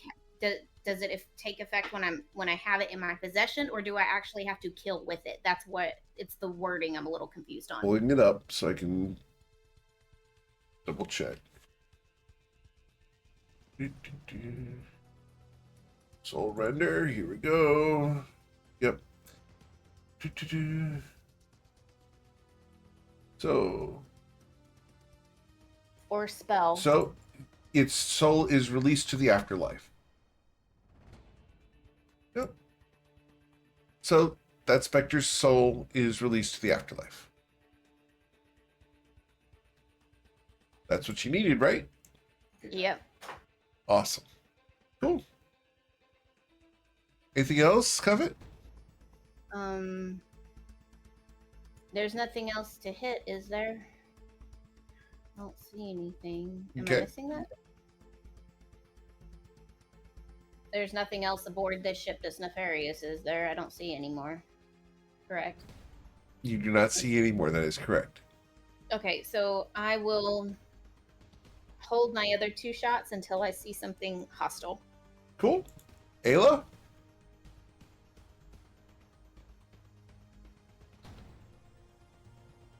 What would you like to do? Can't hear you. I Need said you I to push the think- buttons.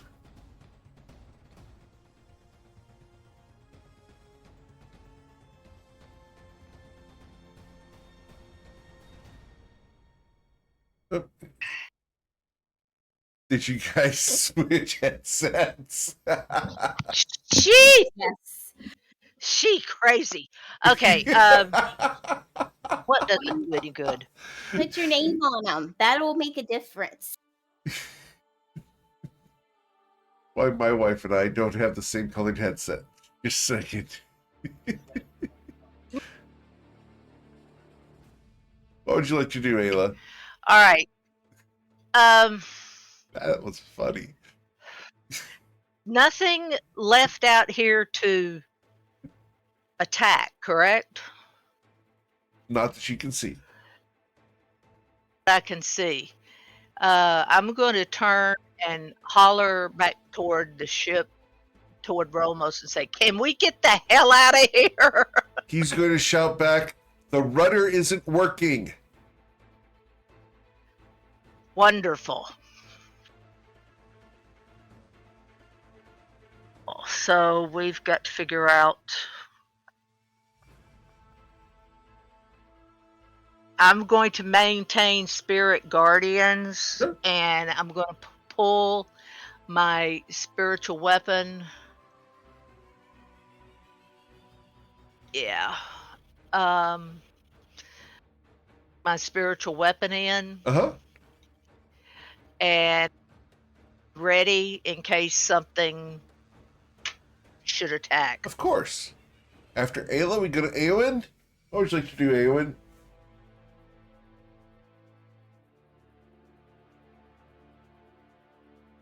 I hold channel divinity in case the skeletons come back.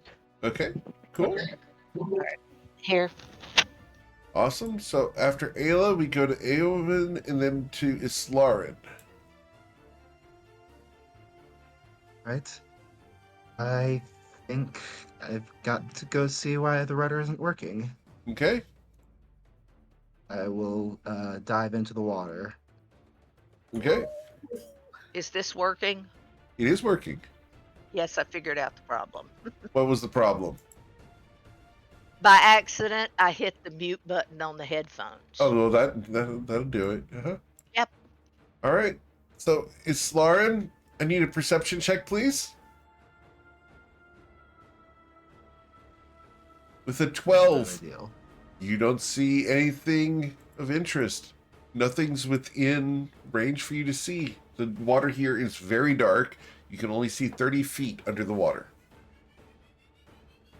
All right. I would know which direction the rudder's in, right? Yes, you have been aboard a boat before. Hmm. Many times you've been. Player versus character knowledge. Oh, player knowledge, the rudder of a ship is always at the back. Okay. Yes. I'm sorry. All right. Yes, the rudder is the flap that turns the ship. It's right here. Okay. I think what I'll do is I'm going to swim. First of all, I'm going to take the dash action. I'm going to swim diagonally behind, so I'm going to go from port to starboard. Okay? Get to there. I'm not going to be able to see the rudder from here, but I also know just how many skeletons are on the port side, and I can't see them coming, and that is not a good place to be in. Okay. Cool. After Islarin, we go to Bwinkle. What would you like to do, Bwinkle?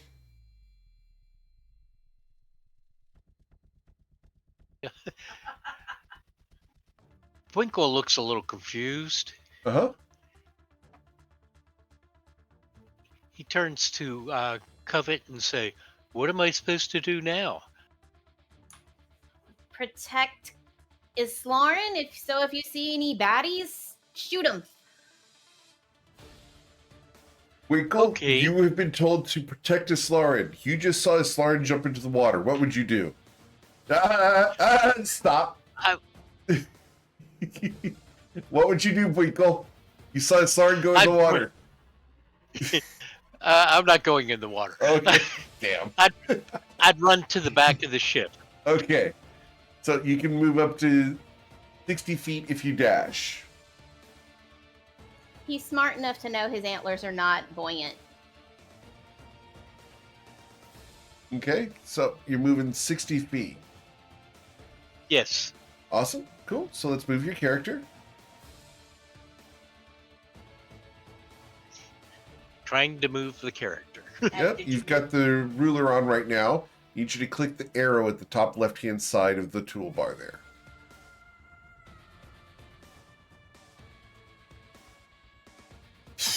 We could always put a rope on his antlers. Yes. But you know, if we could drag Winkle across the bottom, he'd make a great anchor. Oh, no. Yes, they could be a great rudder as well. Yes. We're dredging for clams. We'd be set with food for a good long while. Just gotta keel haul the guy. Understood. Yeah, All right. you know, I could do that. Cool. So after Winkle, Kind of like how I used to plow. how you used to plow. Yeah, I used to plow to set the garden. Mm-hmm. Pushing or dragging? I'm not gonna go there. Too easy. How many kids does Winkle have? Never mind. All right, moving on. 5. 4.5. 4.5. Wow. Someone just got the eyebrows. All right. After Wiki Wiki and Twilight's Call.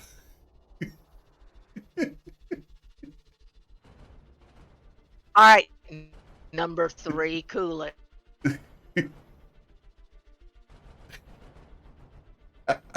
Wow. Not even. Yeah. Yeah, That hurt. that hurt. It's Winkle's 3. It's my 1. All right. Well, since performance enhancement requires touch, I'm not going to be able to do that one right now. So I will hold my longbow until I see something hostile. Okay, cool. Romos is trying to drive the ship. It's not working. We then go to my turn, and I'm going to roll a d6. 4. Awesome. So, appearing on the ship, we have 4 specters. And I need to determine who the specters are going to appear around. And I have 1, 2, 3, 4, 5, 6, 7, 8, 9, 10, 11 people on the ship right now. Goodness. Oh, and Saren's down there, so 12. 1d12. Number 2 would be here. Oh. 12. Where else? Number 9. Number 9 would be Ayla. Well, that's unfortunate for me. Number 10 would be over here. Number 8 would be Winkle. All right. So, these figures appear on the ship. We need to roll a wisdom saving throw for the specter that is currently inside the Spirit Guardians. Spirit Guardians does how much damage to the specter?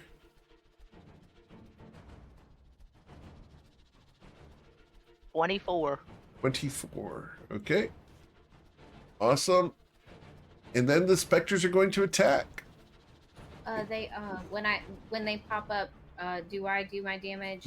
We can roll the prepared actions. So we'll do prepared actions first. And it would be Covet's prepared action first. Dealing 14 damage to which one, Covet? This one, Okay. Awesome. It's dead. and then I got one more. I said I was holding my 2. Okay. So on that one. Understood. Got it. And you dealt 8 damage up there. Erwin, you had a prepared action, right? Channel Divinity. And if I did that wrong, please. Yeah, I did. Okay. Do you want to use it? What is this extra? What are we on it? It looks like this.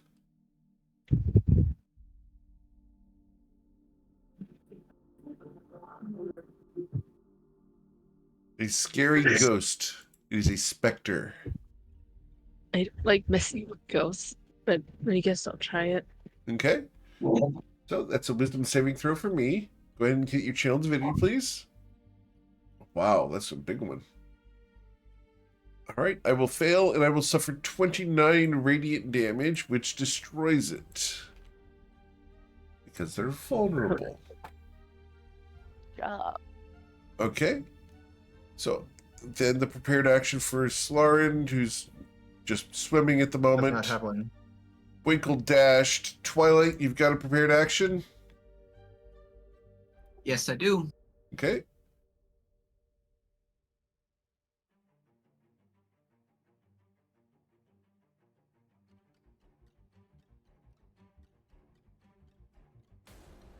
All right. On that one there. You only get the one shot from that. You don't get multi-attack on a prepared action. Okay, then. That's not 2 attacks per I action. think, No. Yeah, if I did that incorrectly, put the 8 points back Eldritch on Blast is one spell.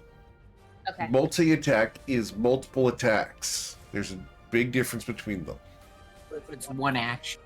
No, it's one prepared attack when you prepare an action. It's always been that way. All right. All right. And so then it becomes their turn. And the one up here next to the Fantastic Four that just got blasted for 25 piercing damage by Twilight's magical bow is going to try to life drain a member of the Fantastic Four and fail. This one here will do the same. And that one will hit and deal 8 necrotic damage. Gotcha. Oh. And sweet. That is the extent of my turn. Zerona. The runner will fly over there Okay. and will take 2 attacks. Okay. Ooh, missing the first one. Well, that's a 20. Flanking. Ah, yes. Okay. So Zerona will deal no damage to it as it is immune to physical damage. And then we'll fly over. Okay. Wasn't sure if it was because it's a magical beast that it may end up doing some type of. No, it's not a magical creature once it arrives. Okay. You know, Summon Greater Steed does not cause it to be a magical creature. The Fantastic Four are freaked out by this. We're going to disengage because we know we can't hurt this thing.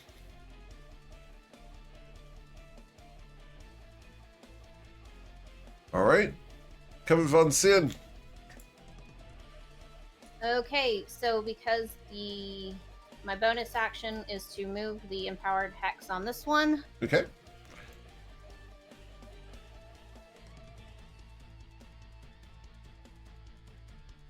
So there's that. And then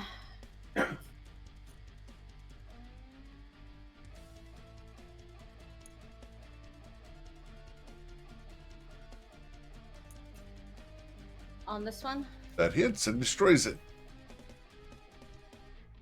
do I feel that like the soul has gone on to the afterlife? Yes. Each time you feel a bit of a release. Okay. And You're then doing the God's work. she turns to this one Yes. and does Eldritch Blast on this one. Okay. 15. 15 hits, dealing 8 force damage. And another one on that one. Okay. That hits for 11. Excellent. Anything else? She is going to move towards Ayla's Spirit Guardians Okay. and end turn. Cool. After Covet, we go to Ayla. Real quick, that one that died, that was 8 points, correct? Correct. Okay, I'm going to move up under my spirit. I'm gonna move that there so I can see what I'm doing, and then I'm going to shoot that cutie right there Okay. with sacred flame. You hear that? Specters are cute. Alright. My dexterity saving throw succeeds, and I will take no damage. Yeah, okay. Got a chance. Alright. After Ayla, we go to Eowyn. Eowyn, what would you like to do?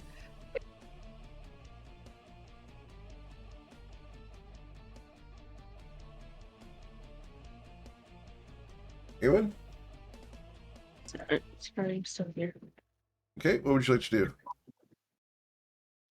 I'm just throw a guiding ball at this one. Okay.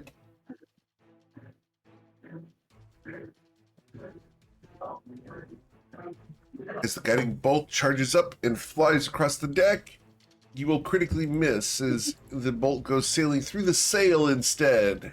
There's now a hole. Someone remind me to change my spells once we get ready to rest. Yeah, you should have done a long rest at the start of the session. You weren't here for that, so go ahead and hit the long rest. You should have plenty of spells. Okay. All right. After Eowyn, we go to Islarin. All right, let's move and dash 60 feet, and let's see if I can see what's wrong with the rudder. Sure. When you go to see what's wrong with the rudder, you see it being held in place by a large mechanical creature.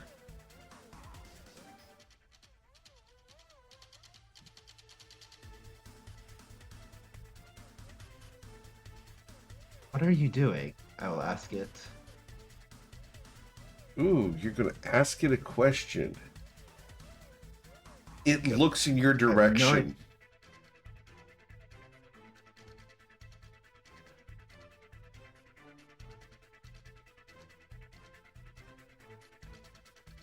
Does it look hostile?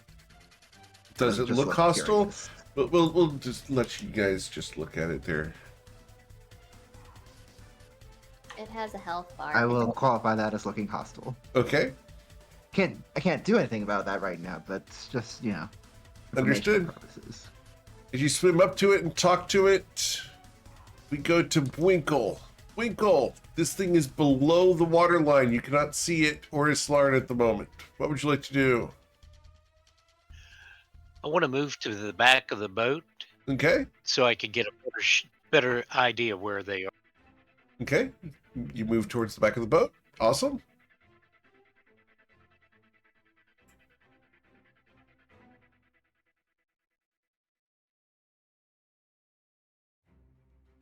Cool.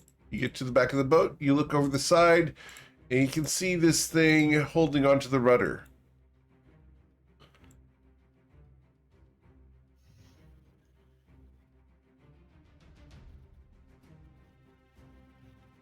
All right. Since it's a hostile thing, I should take a shot. That's up to you. And so I take a accurate shot. Okay. And you will pierce it. And you hear the thunk of your arrow piercing through its bone hide. This mechanical creature is not made of metal.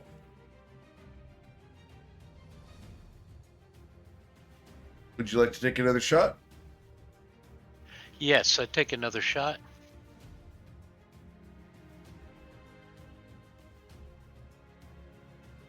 A 28 hits, dealing 10 damage.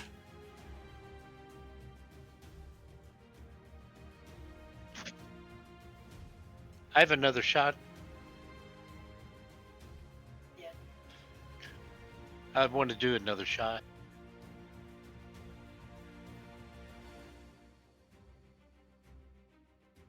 Oh, that will hit for 14 damage. I want his dice. Now, Winkle, you do have the option, should you choose to, once per short rest, to take an action surge and take 3 more shots. Would you be doing that? That I want to do. Okay. So, as Winkle goes to the back of the ship, he just rains down arrows upon this thing 6 times, dealing another 17 damage. Another 17 damage. And the last arrow skips off into the water. So you dealt 26 plus 14 is 40, 57, 50. You dealt 74 damage, sir. All right. Cool. As Winkle stands over the side, shooting down into the water, Rolmos looks at the situation. If you can get it off the rudder, we can leave. And then this creature looks at this current situation. We are going to attempt to slam Islarin because she's the only one in melee range. If this hits, you will be grappled. Islarin, I will critically strike you below the waterline. Yep, that will be a regular hit because I have adamantine armor. All right, that is going to deal 46 points of damage to Islarin.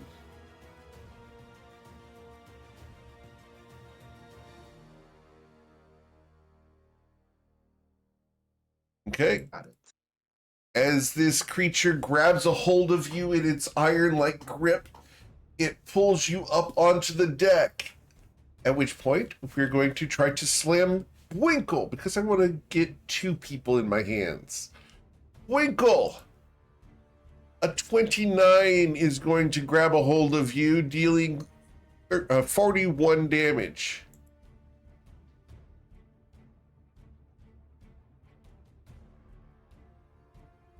And then it's going to open its face, and it bisects open from a vertical line, and it's going to release a gas outwards from where it's standing. And this gas goes out 30 feet in a cone. And we're going to do that cone like so. So I need Rolmos, Eowyn, and this member of the Fantastic Four to roll their Constitution saving throws of a DC 18 or be paralyzed.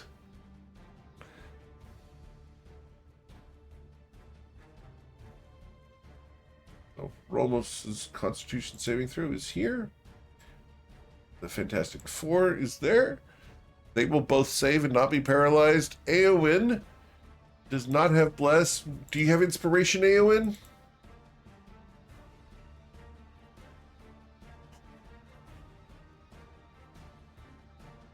Eowyn? No, I don't have it. No? Okay. All right. That is the I will pass my inspiration to Awen. You're going to pass inspiration to Eowyn. Eowyn, would you like to re-roll that Constitution saving throw?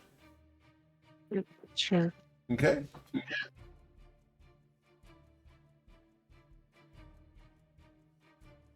Unfortunately, a 7 did not succeed. I try. All right. Well, Thank you for the attempt, though. cool. And then at the end of its turn, it's going to shake. And as it shakes, it's going to summon 2 specters on the ship. And those are going to appear around certain people. The first one is going to appear around target number 10, which would be Covet von Sin. All right, so we will take Spirit Guardian's damage here in a moment. Though I just put the other one here. So the third one would be right next to Twilight. All right, so suffering Spirit Guardian's damage. He's going to suffer 12 damage there. All right, that's as they appear. Twilight, this one will then take its attack roll against you, which is a life drain. I will miss with a 6. And then Covet, I'm going to attack you with a life drain. A 10 will miss you. Correct. All right, Serona. Serona is going to fly to there and take 2 swipes at this. Okay. This. Go ahead.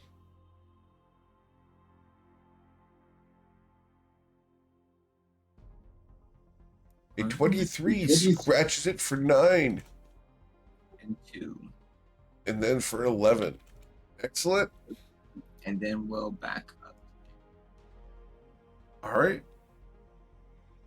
Well, after Serona flies off the side of the ship, the Fantastic Four look at the situation, and she's going to run over to here, where she's going to attack. 1, 2, 3. And we will hit 1 time for 4 damage. All right. Coven von Sin. What would you like to do? She has her empowered hex move to this one here. Okay. So there's that, just in case she does hit. And she goes to...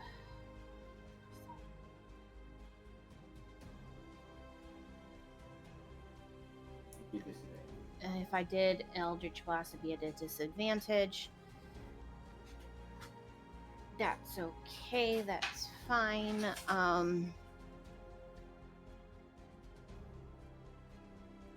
Hold on, I'm checking something, because I Okay. thought something was a good idea, but now I'm questioning it. Of course. What's the worst that could happen? Okay. Oh no!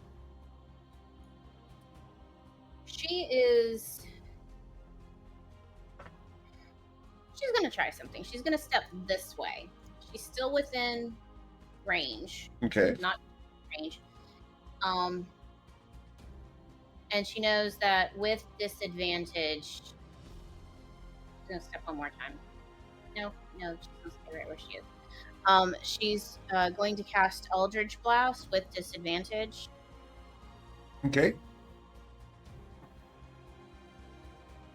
And it's going to be a repelling blast. Cool.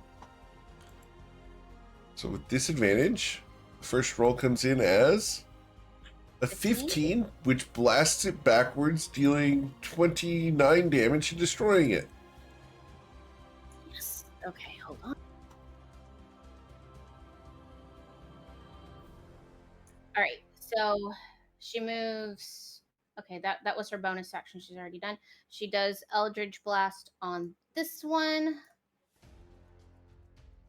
Okay. 14. A 14 hits and deals 10 damage. And she does another. Okay. 15. And that For will another destroy 10. it. Okay. Cool. Anything else, Covet? And all of those spirits are being released to the afterlife. Okay. She feels relatively good at the moment. She will ponder this a bit more later. All right. And Bless did go away because Islarn got hit hard. Yeah, I have not been using Bless, Mhm. so we're All good. So, Ayla, what would you like to do?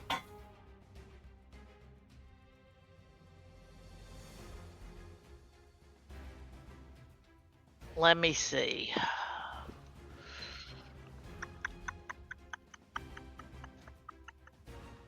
Oh, good.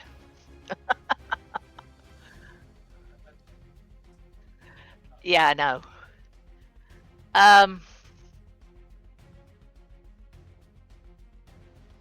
gonna hit this one Okay.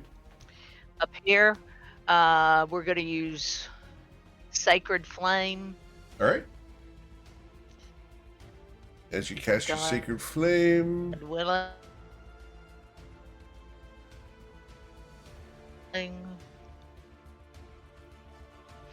I fail, and I will suffer 16 points of radiant damage, doubled to 32. How? Yeah. All right. Anything else, Ayla? And I want to move Okay. to there. All right. Cool. After Ayla moves, we go to Eowyn. What you doing, Eowyn?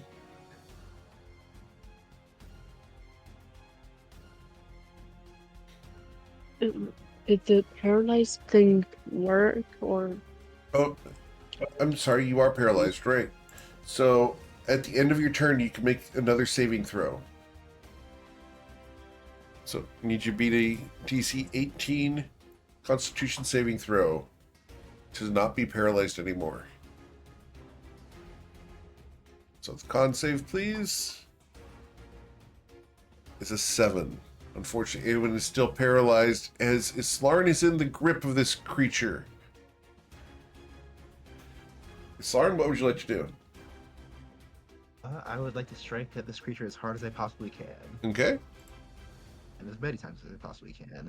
Oh, let's go! Oh no, this isn't good. All right.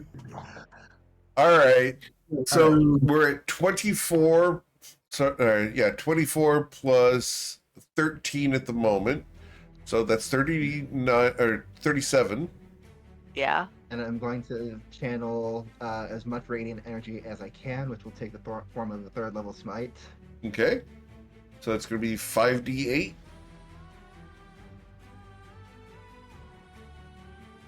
All right. So that was 37 plus 57 for a total of 94 damage with your first hit. Yeah. Boom. All right. That was Islarn. Second swing, Okay. and I'm going to smite with that as well, Okay. but only 1st level smite. Sure. That's 3d8. All right. So that's going to be 12 plus 15 for a total of 27 damage. Then 3rd swing with the opposite end. Okay. That one clangs off of its bone-like structure. And that one was just a warning. Okay. Anything else, Islarn? I don't think I can do anything else. All right. All right. Is Lawrence still gripped? Yes. Yep. Winkle. Bracing for further impact. Yep. Winkle, you are currently in the grip of this thing. What would you like to do? This thing has really made Winkle mad. Uh-huh. Winkle looks at him, yells, "Let go of me, you moose scheisse." How do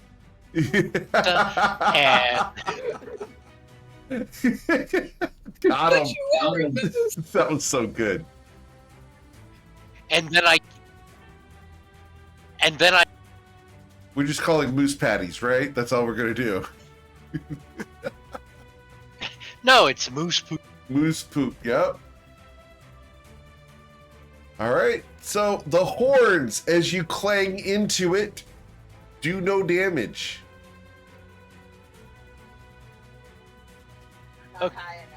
Okay, then I do. Winkle, I you've been grab granted hold of my- inspiration. So if you don't have it already, you can use it.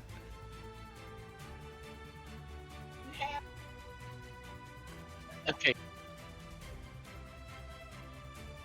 All right. okay. I want to use my great axe. Okay. Unfortunately, the great axe does nothing as the edge glances off of the bone hard surface.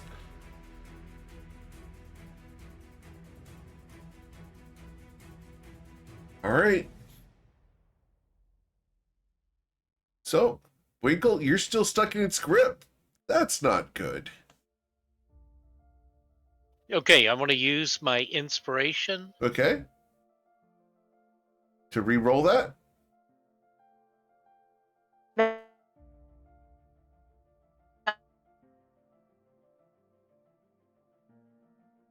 What he's trying We didn't get any of that. He deleted has his got strong and shot. give We'll it to fix somebody, and he doesn't know what he's doing. Oh, All good. who do you want to give the extra one to? Oh, we'll give the extra one over to Eowyn. That's fine. Thank Eowyn, you. you gain inspiration from Winkle, and Winkle gains it from Stormstopper. All right. Now do I have another move? You have one more attack. Again, the great axe. Okay. All right. The 23 does hack into it, dealing 13 damage. Finally, it bit in there a little bit. Awesome. Cool. After Winkle's turn, we go to Twilight's Call. Winkle, you could use your second wind to recover some hit points if you chose to do that. I want to do that. I've got to figure out how. Okay, it's going to be under your features.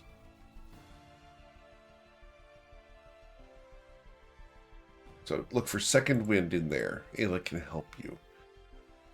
Twilight's Call. What would you like to do, sir? Does this thing look like it's got some type of understanding to language? You would not have experienced it understanding anything. It has not been talked to since you've seen it. So no. There's no reason that you would suspect it can understand language. And this thing was not mechanical? It looks mechanical, but all of it appears to be made out of bone instead of metal. Okay.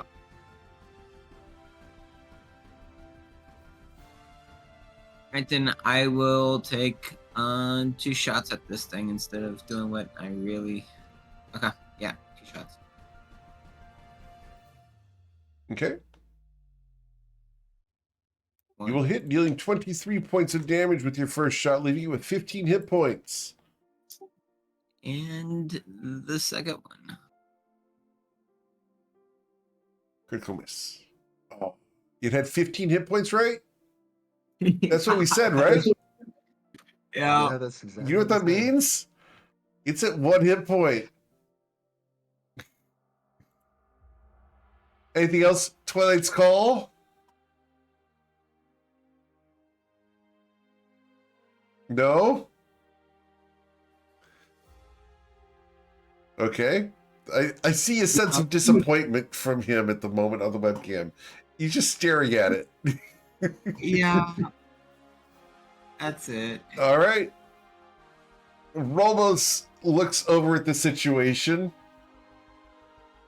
looking at him holding Islarin, and is going to run up, and like a man, he's going to hack the arm that's holding Islarin. Quack.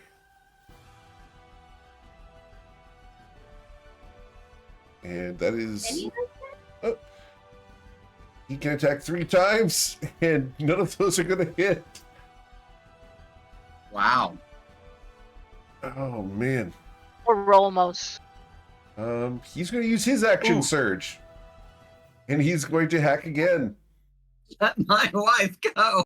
Oh my gosh! And with the last swing, he will deal 8 damage and cut Islarin free, killing the thing. Blind rage. Yay! I Well, just got married. Don't take this from me. yay. Yes, Islarin has been freed. However, this thing was clinging onto the back of the ship and is still holding onto Winkle. It doesn't Oh. release. As the ship surges forward, this thing falls into the water, carrying Boinkle. It doesn't let go. No one doesn't let go. It's All right. No, my luck. All right. The specter disappears.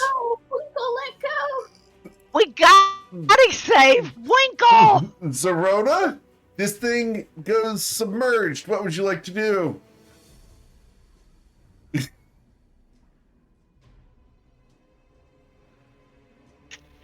Don't you say leave me.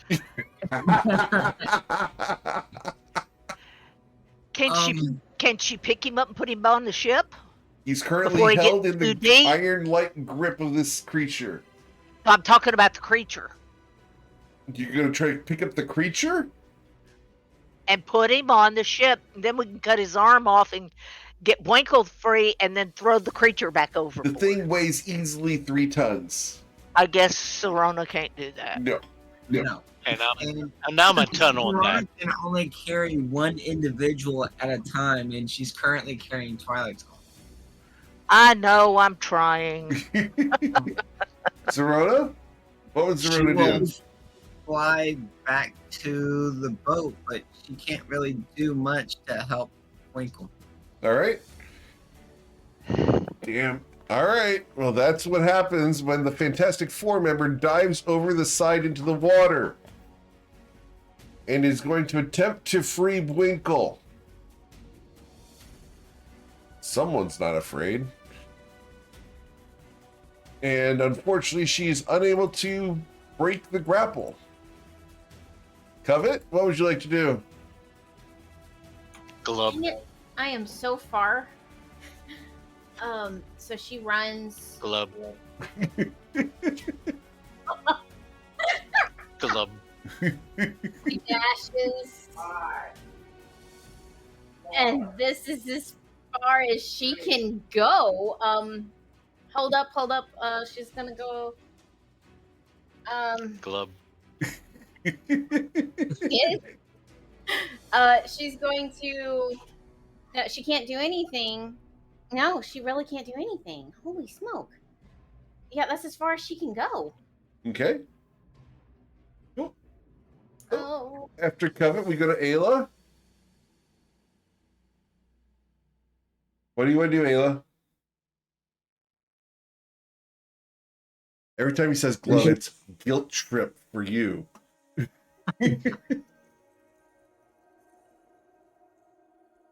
Yeah, push the button. Glub. Ayla, what you doing? I know. I'm trying to figure out what I want to do. Let me see something. Glub. Figure maybe I can bring him to the surface.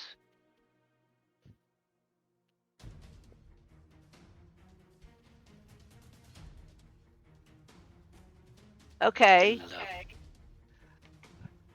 All right. 1, 2, 3, 4, 5, 6, 7, 8, 9, 10. Well, I can get that far. Okay. And then it's 1, 2, 3, 4, 5, 6, 7, 8. I'm not close enough.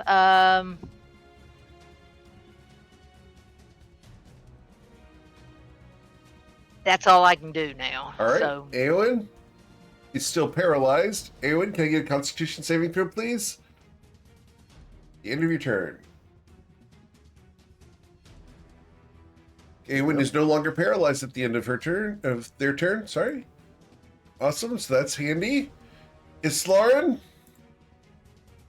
Back into the water. Romos nods as, do you dive over, or how are we doing this?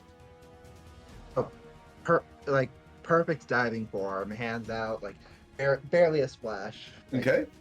Awesome. Practice this 1,000 times. Right? raises a sign that says 10. All right. Now we can't have a 10 on this one though. Like we just had a 10 on the previous athletics check to try to get Winkle free. So Okay, 20. hopefully we get higher than that. All right, I'm gonna try to pull him out of the 30. grip. And with a 23, you pry the fingers open and release Winkle. Unglub. Anything else, Islarin? Did you just say unglub? Yes, unglove. Yep. That's right. Just want to make sure. He's still underwater. So I'll hold on to Winkle. I will offer my shield arm to the member of the Fantastic Four. Okay. Just try to make sure that we are all like together so that we can get back onto the boat together. All right. Winkle, what you doing?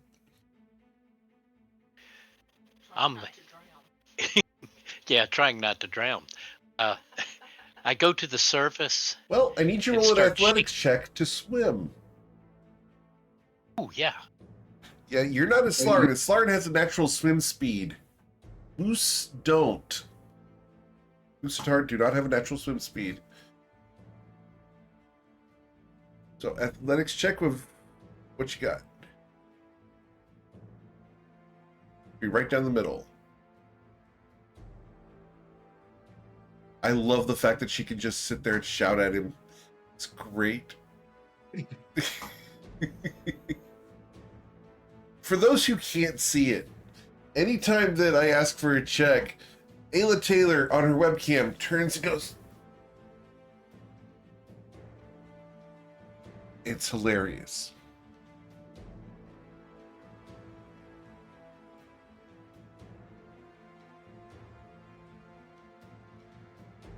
All right. With a 9, Boinkle, you are sinking, except for the fact that Islarn's holding you. So, as you are sitting there unsuccessfully swimming in plate armor, we'll go to Twilight's Call. Well, let me see the distance of this one real quick.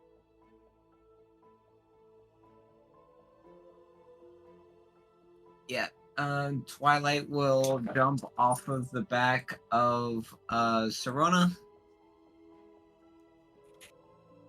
Move there, and will say, Brinkle, looks like you're having some difficulty. Might I offer some performance enhancement? And we'll touch him and give him Advantage. yeah, which one is it? Athletics. Strength. So it will be bull strength. Okay. Which, I Okay. thought he would be somewhat decent at it, but evidently not. So Right. evidently he's a really bad bull. Cool. Awesome. Anything else, Twilight? Yep, and then I will now call upon Blessing of MKL and appear right back up on the boat. Okay. Romos goes and grabs the rope that's right here at the back of the ship and throw it overboard because it's already tied to the rail, providing advantage on anyone who tries to climb. Zerona, as this thing sinks below the waves towards the bottom, it sunk 60 feet in one round. Thanks, Effie. Zerona? I don't know that Serona can grab Winkle by his shoulders or not. Okay. Does Serona have a swim speed? No, Serona's got a flying speed. All right, so Trying I to need an hover athletics above. check as Serona goes in the water. No, Serona's not wanting to go in the water. Well, he's below the surface. I thought No, he's that's 30 what feet Veronica below did the surface. Oh, okay, never mind. Yeah. I thought he was hovering on the surface. No. Okay. Serona doesn't do anything but No. floats and flies and watches. All right. The crewwoman, is going to look at Islarin, nod, and swim up to the top and climb aboard. Kevin Von Sin? She runs up to here, looks at Awen, says, "You okay?" Ewan? Yeah, I'm good. Okay, all right. And then runs her last remaining 10 feet to here. Okay, cool. And that's about all she can do at the moment. Ayla Taylor, what would you like to do?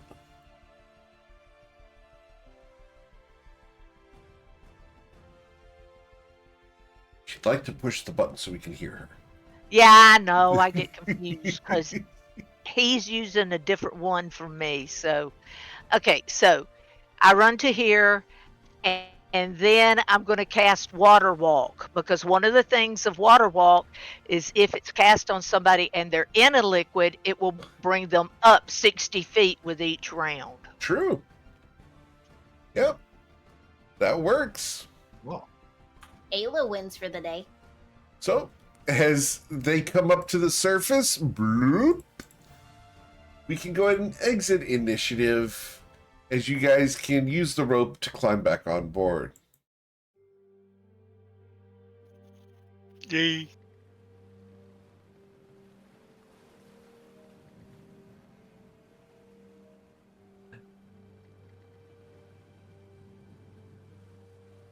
As I climb back on board, I'll give Rolmos a kiss on the cheek and say, "Excellent work with the scimitar." I'm sorry, repeat the line? I tell Rolmos, "Excellent work with the scimitar."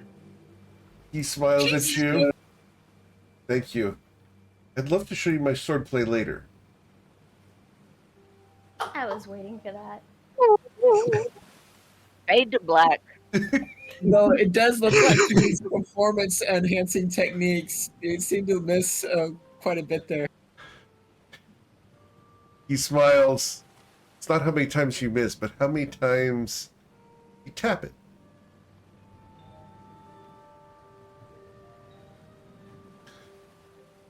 I will just whisper something to Rolmos that the camera doesn't need to pick up. Understood. He smiles. Let's call.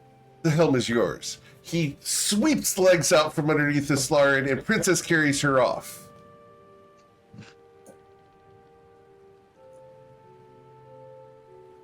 I take the help. Covet comes up and stands next to Twilight, looping her arm around his arm, and is like, "And how are y'all not best friends yet? I'm just curious." I was his best man. Okay, all right, fair. Okay.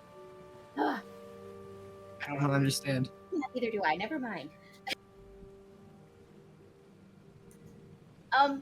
So I did notice something with the dagger as we fought. Oh. Every time I actually killed a one of these specters, the soul seemed to go on to the afterlife. They weren't stuck anymore. That's a good thing.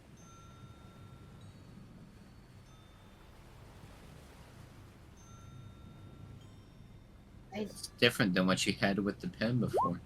Yeah. I feel like I can maybe do some good with this. No other negative effect? Not that I've seen, or not that I can feel at the moment. So she goes back and takes a look at the dagger again. Because G-America is notorious for sneaking things into content. I mean, the only thing is that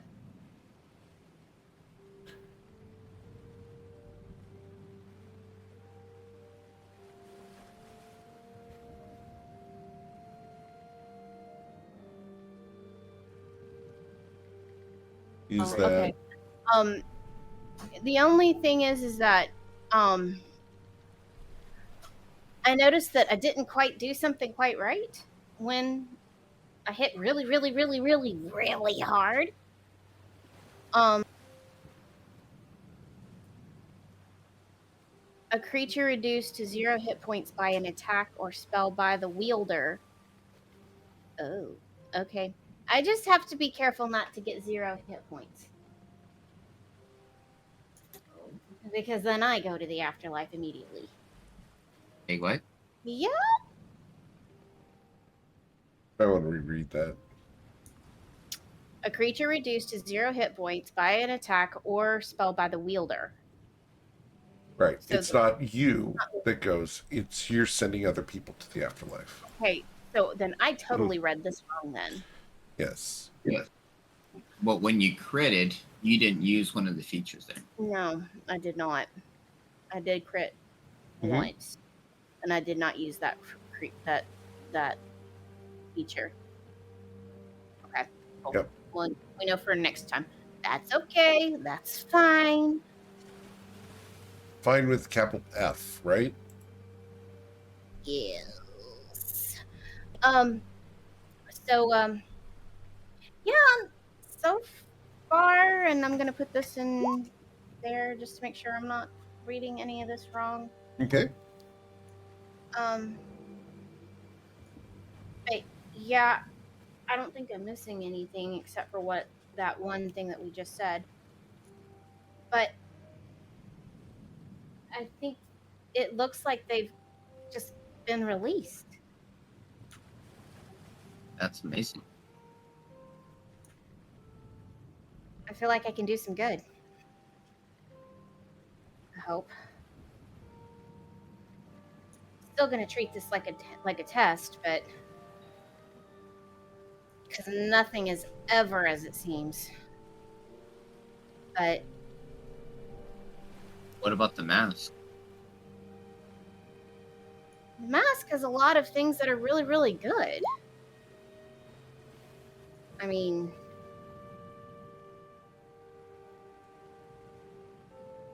I don't see anything wrong with with the mask either, at least so far. Did the mask do anything when you were sending souls to the afterlife? No, just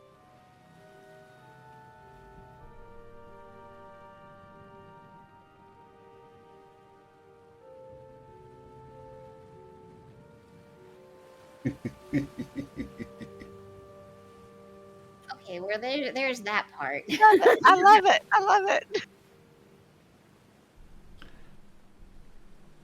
Yeah, we don't want to say that word. All right. So as you guys are sailing along,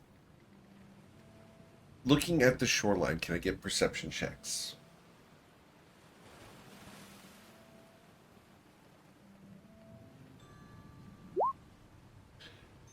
Awesome.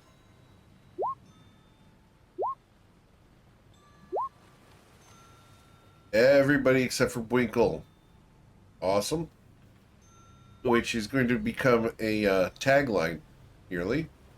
Slarin, your perception. Oh, you never mind. You can't see the shoreline from where you're at the moment. Or, I'm sorry, from the position you're in. She's watching the disco ball. She's watching something else.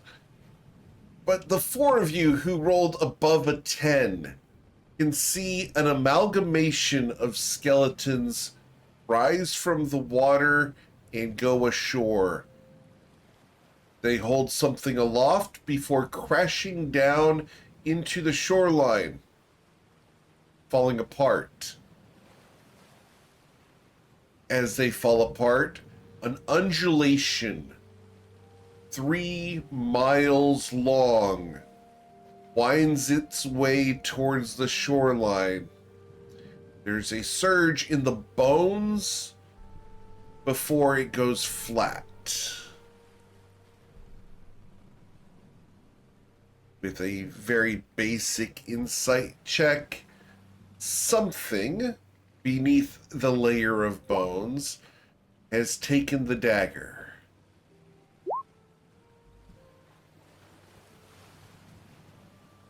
You're only needing a 10. I got a 12. Okay. Winkle, as you are distracted by the situation. Wow, the only person who figured that out was Covet. I saw that smile. That was a goofy smile. All right. You're welcome. Winkle, you are very distracted. By what?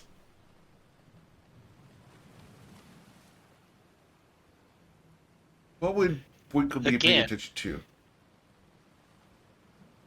At Ayla, because she saved me again. Oh, man. We've got some hero worship going on here. Ayla? Heroine. Ayla? Yes. You look over at Winkle. Can I get a perception check? This is going to be a 8 that you need to beat. You look at him, and it's doe eyes from such a large minotaur. He's looking at you like you are the most beautiful thing in the world. He's got the puppy dog eyes that you know so well. The ones that make you want to give him cookies. I think I will go down to the kitchen and make gingerbread cookies. Winkle, would you be following her? Oh, yes. I love following behind her anywhere. Winkle, I'm sure you Yes. enjoy following her and enjoying the view. Absolutely poetry in motion. Oh, God. Okay, so... Not gonna. You wanted this, remember? You're the one who invited him. Congrats. Hey, he wanted to learn. I'm okay with teaching people how to be a nerd. Right. Speaking of nerds, Twilight's Call. You're driving the ship.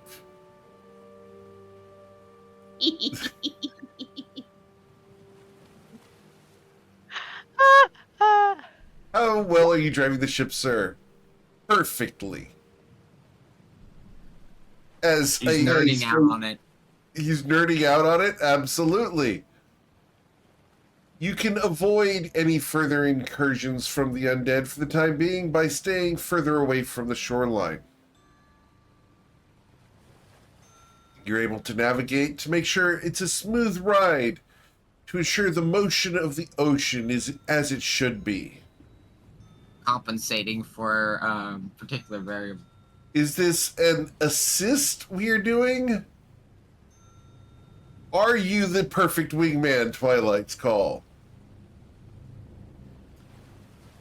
Because you have to adjust for the current and rocking of the waves, of course. Understood. As you ensure the proper flow of the mojo, we are able to continue sailing westwards and north. Covet, what would you be doing at the moment? As the only two people on deck, only three people on deck, are yourself, Twilight, and Eowyn, along with the crewmen.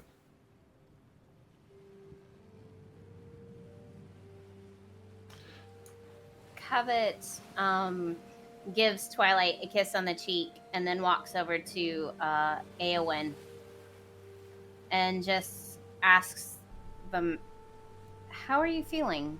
You got paralyzed there. That couldn't have felt great. Did you feel it? What was that like?"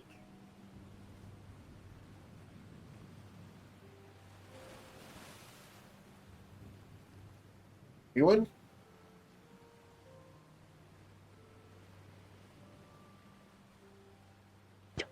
God, this headset's so annoying.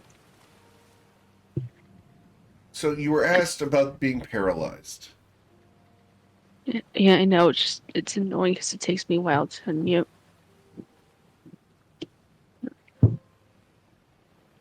I didn't really feel anything, but I assure you I'm feeling okay now. Well, I'm glad. I'm glad you're feeling better. Just make sure that you take it easy, because I'm certain, you know, it could be interesting getting your sea legs back after that.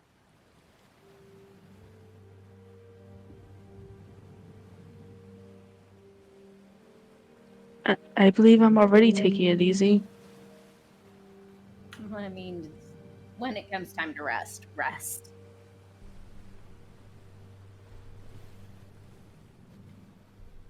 I don't think I'll be able to rest for a while.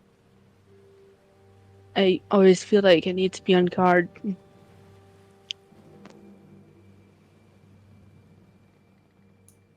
Well, why don't you go rest now?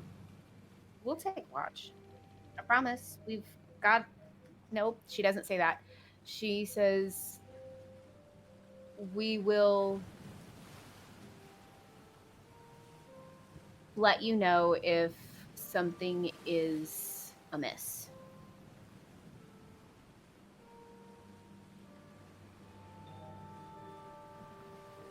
Are you sure?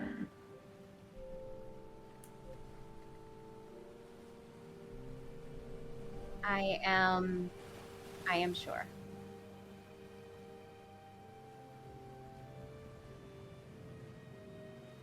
What if something were to happen? We would raise the alarm, just as we do with every watch. We have an alarm?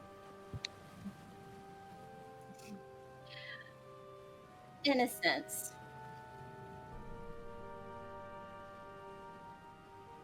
I will tell you that we will make sure that you know if there is a problem.